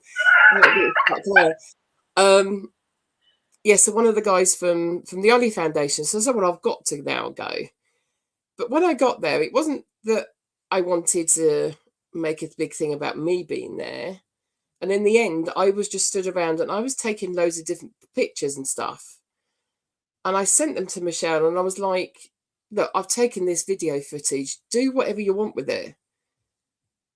And it was, I wasn't there to I mean, like, she got me to talk because everyone else was then saying hello, who they're from and the charity they're from, kind of thing. And I was just like, I don't need to say anything. I'm not here for anything in particular. I'm here to support you. I come to see these guys and support you. So yeah, at the end of that, but then JP then said to me, well, that's just the thing that you do. That's the thing that we do as Simply Deez, or what I do as a person. You go along and you support and you do anything that you can. If that's like our friend Tina, she had a afternoon team which she was raising money for breast cancer awareness. At the end of the day, we're all just invited. We're all just invited, and we had different things that were kind of going on as part of this fundraising. So quite a lot of people just went. They just left.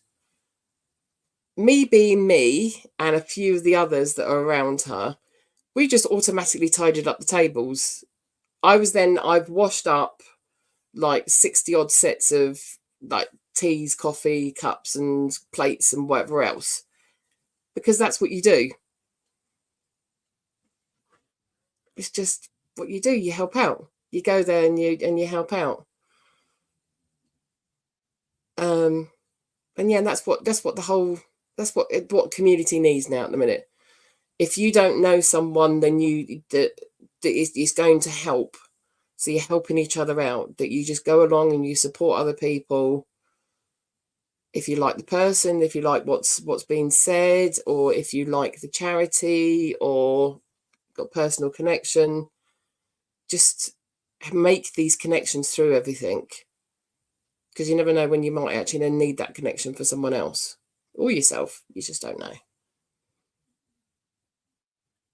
God, that went on for a bit. Rotted. Making up for lost time.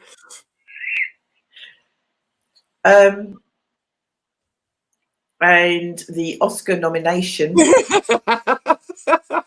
to Shelley Dickens. Wow. I can't add to that. My head is spinning in a good way, not a bad way. Honestly, my head is spinning. I'm so proud. I feel so blessed that I went into Tough Deez, however many years ago it was, and trying to do some balloons, and there's somebody like, this is what you do. Nothing's changed really. What is that? You? Oh, look at her. Hey. Oh, yeah, that'd be you as an actress. I helped you out because you were having such a man in the balloon. I wait for Tina to sort herself out.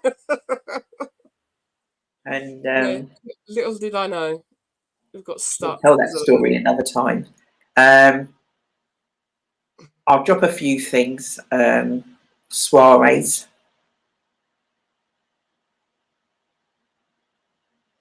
Watch his face. Oh. In a different format, in a different what have you, but it's a must. So much has gone on for a lot of people, myself included, and yeah.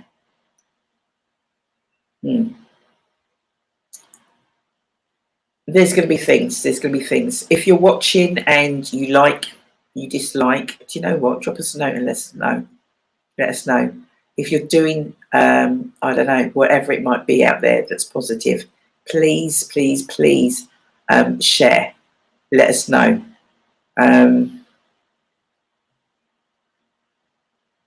There's so many people doing masses out there, Shell, and we don't know.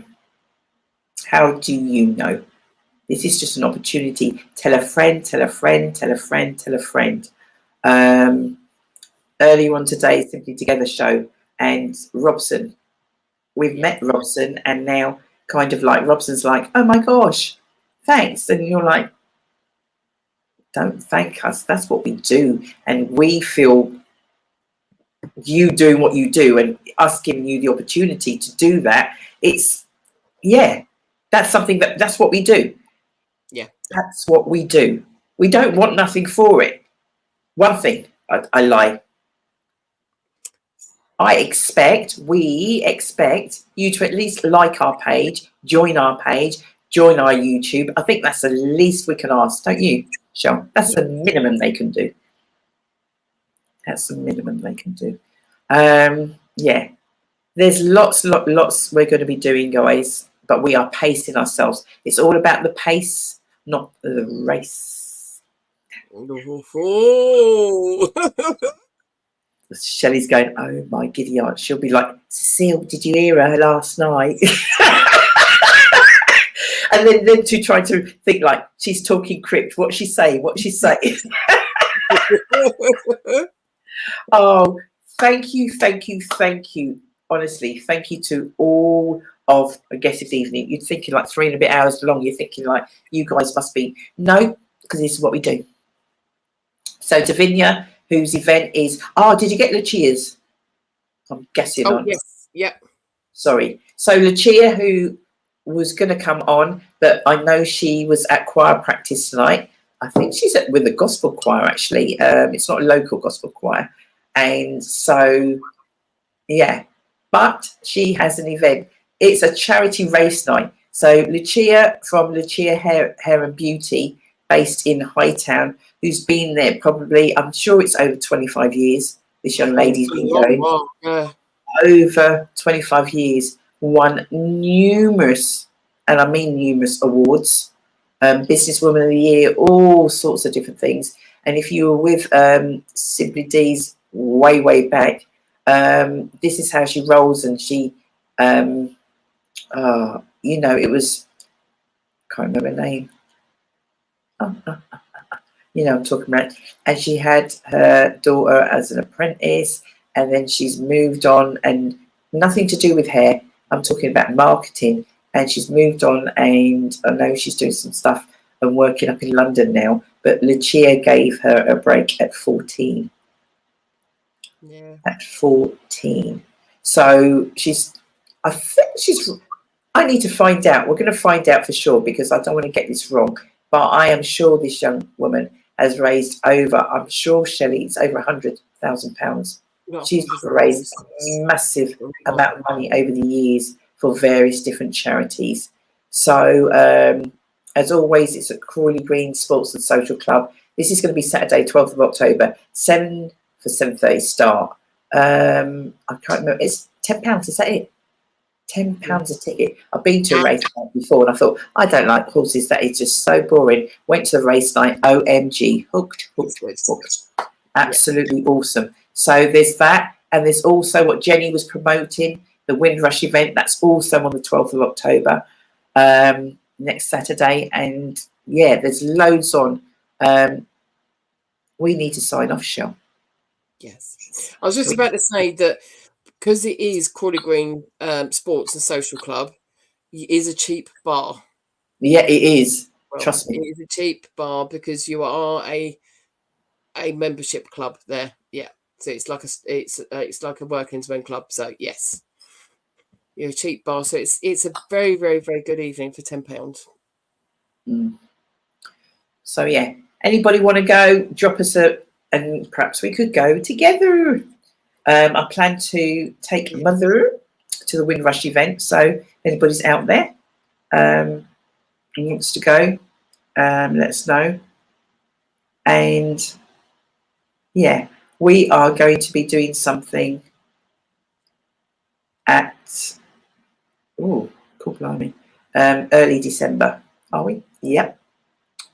Our end of year, because you know what? I know it's hard to believe, but Simply Deez will be how many years, Shell? How many years? Tell them. I don't know how many years it is.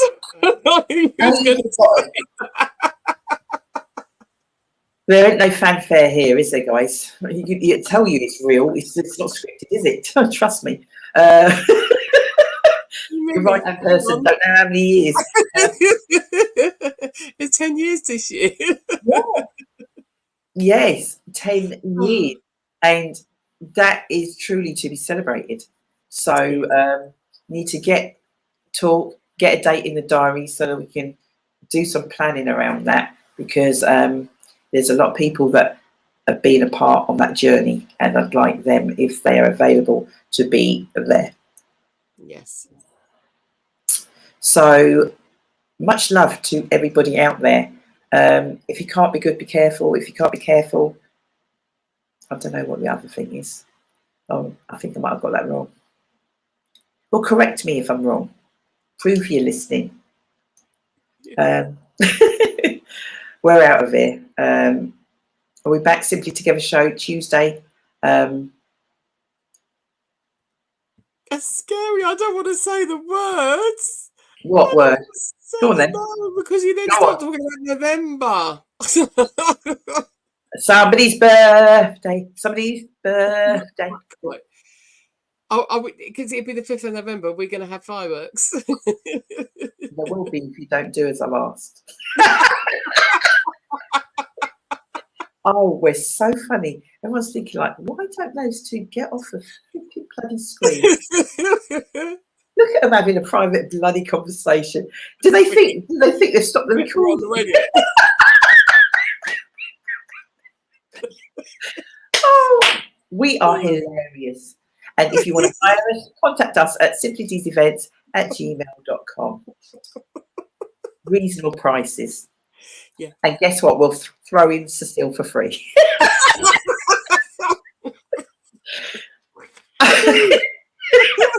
Oh my God, I need to stop. I probably need a drink. That's what it is. I probably need a drink. I think we've got a bit. I'd have behaved myself if I had a drink, but didn't have one. Right, over and out, guys. Have a wonderful, wonderful week. We will be back. Real Talk with Simply Deez November, but please look out. There's so much going on.